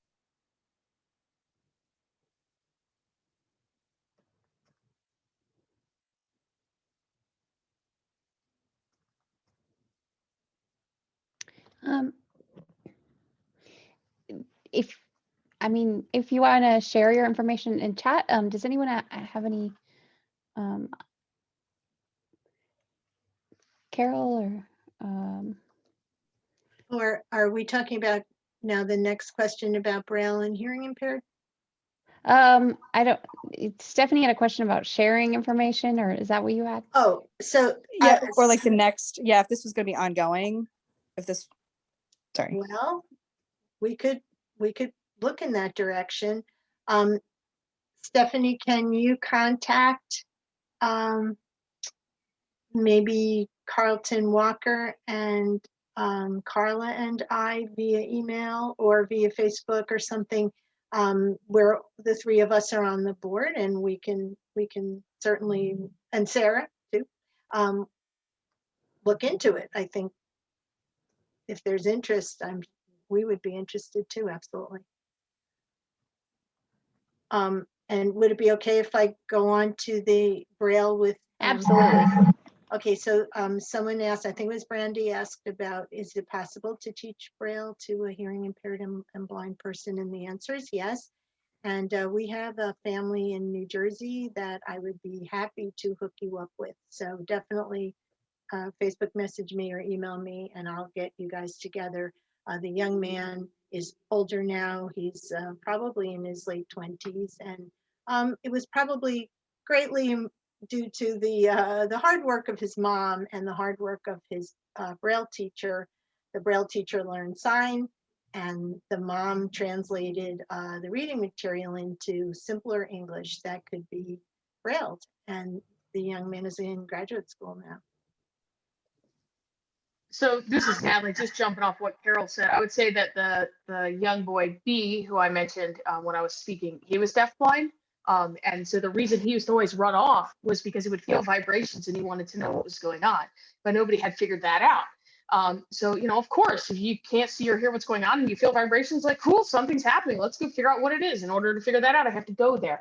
Anyway, all of that is to say that in the time that I was there, how we introduced Braille to that little boy who also had additional disabilities beyond deafness and blindness was using the things he cared a lot about as the first place to start with Braille, combined with I put a link in the chat, a kind of spin-off of the Texas School for the Blind's tactile symbol system, and an intervener. So that intervener is going to be a really key piece of a deaf-blind kid's educational process. And an intervener is more than an interpreter, because an interpreter is just translating English into manual communication, whether that's ASL or signed English or whatever. But an intervener is giving much more information than just the words that are spoken. They're describing what's happening in the environment and really serving as like an educational bridge. And but with having the intervener for B, having a tactile symbol system that labeled things all over his environment that also had, of course, Braille with it, and focusing the Braille instruction on things he cared about. He loved cars. So what is the first stuff we brailled for him? It was cars. We had car labels and we'd go out and we'd put, you know, Braille stickers on all the teachers' cars. You know, so starting there and you know, we got him to some level of Braille literacy before I left. So yeah, totally possible, totally possible. Awesome. Thank you so much. Okay. Well, it is actually time to wrap up, but we have had such a wonderful discussion and a great chat. And thank you all so much for participating. And let's definitely keep this chat going on Facebook. And thank you all so much for coming.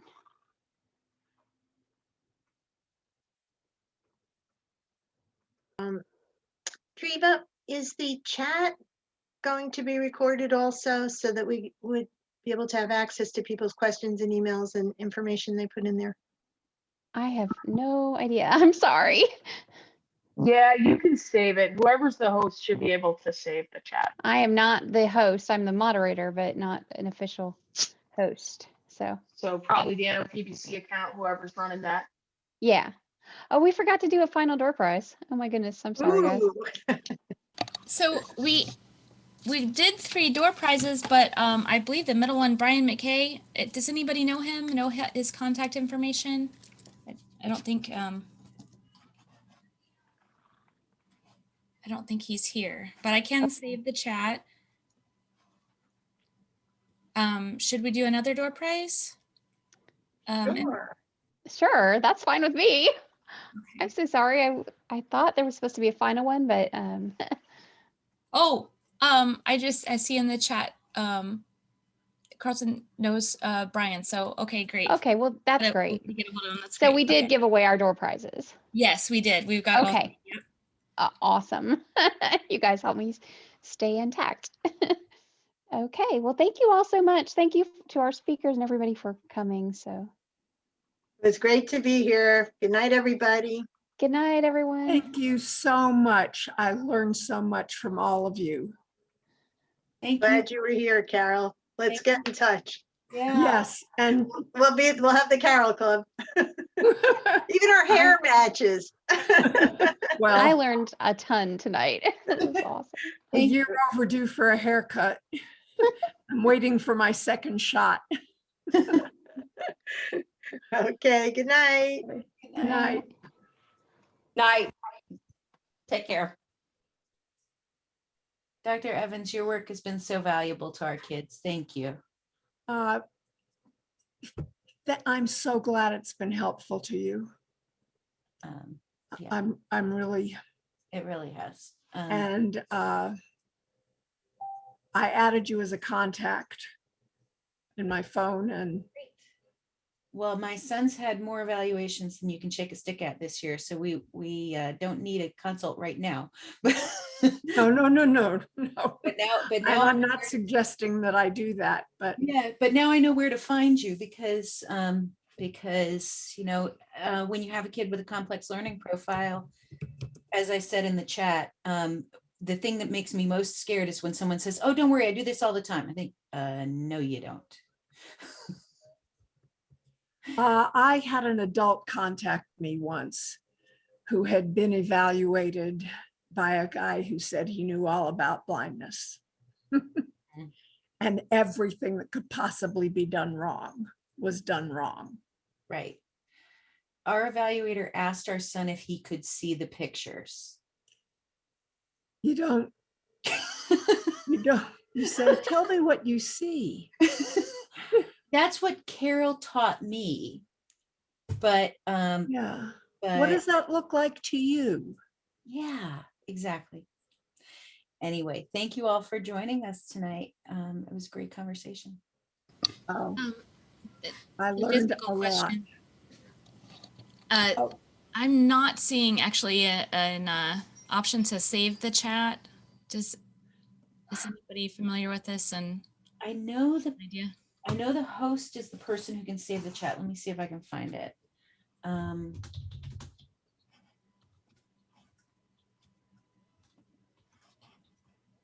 Okay. Do we know who's logged in as the NOPVC host? So I am. You are? Yeah. What's your name? I'm sorry. This is Donna. How are you? Donna who? Jenlyn.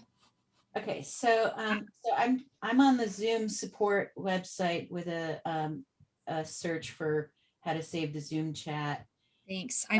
So when in meeting, click on chat. At the bottom of the window of the chat window, click 3 dots and then save chat.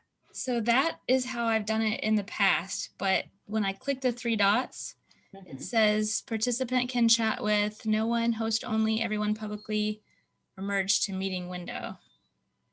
There's not a save option. So I'm not sure if that's on the Zoom support. It's appearing above the participant can chat with section.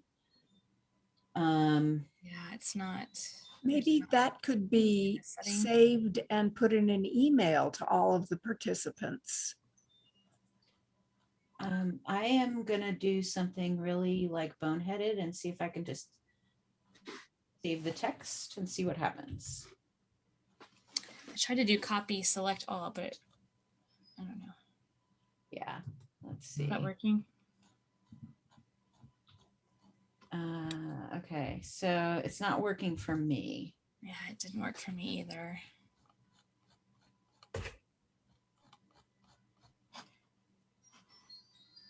Let me check and see if there's something like in the settings, because I know, I mean, I've done that before in other meetings, you know, where you can click and save the chat just as those instructions said.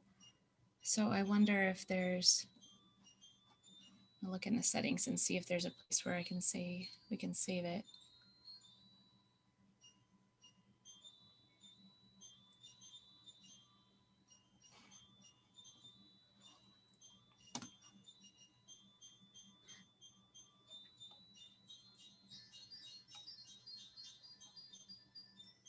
I don't see an option to do that.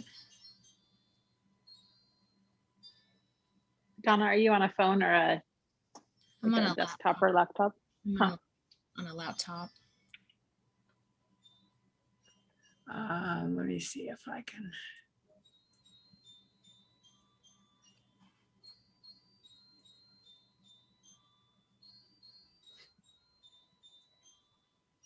Can you assign anyone else as host or co-host, Donna? Yeah, let me do that. You can try putting me on there and see what I can see if, I don't know. Just throwing it out there. Who is the updates have been Sarah. Okay. Yeah. What word?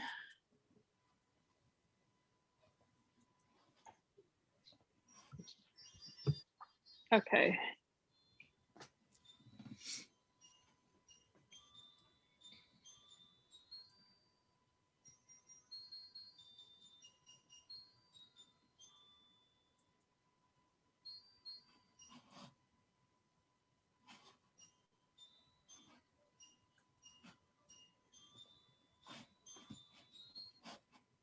I'm going to try selecting all of the chat and see if I can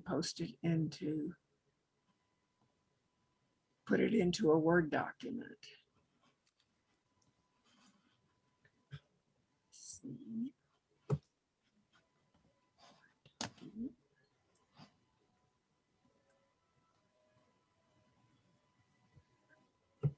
Nope. It puts in the last link I looked for. Okay. So maybe this is set up so you can't copy from. So I'm on the chat settings, show audio message, show code snippet, include link preview. I don't see anything that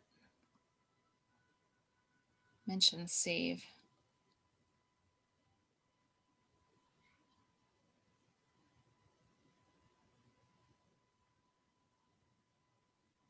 It's so weird. I mean, I've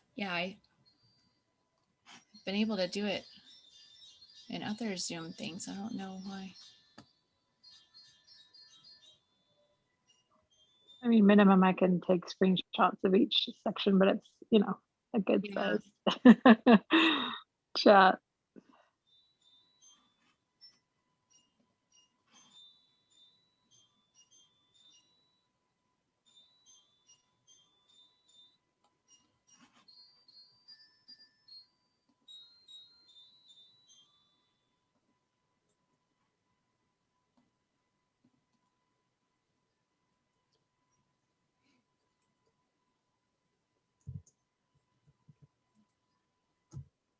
Yeah, I'm not seeing anything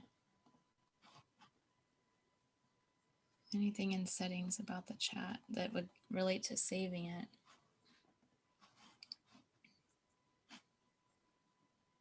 I could pull like the links and stuff like that off of there.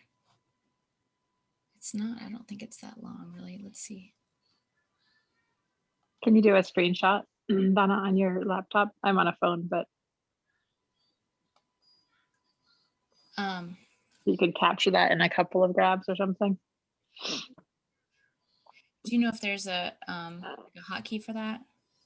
What kind of computer are you on? A Dell? I have a Mac, so I don't know the other ones very well. At a minimum, I could just like take pictures with my phone. At least that'd be something, and then I could go to the links and kind of enter it in that way. Let's see. Do you want to stop the recording, Donna? Yes, good idea.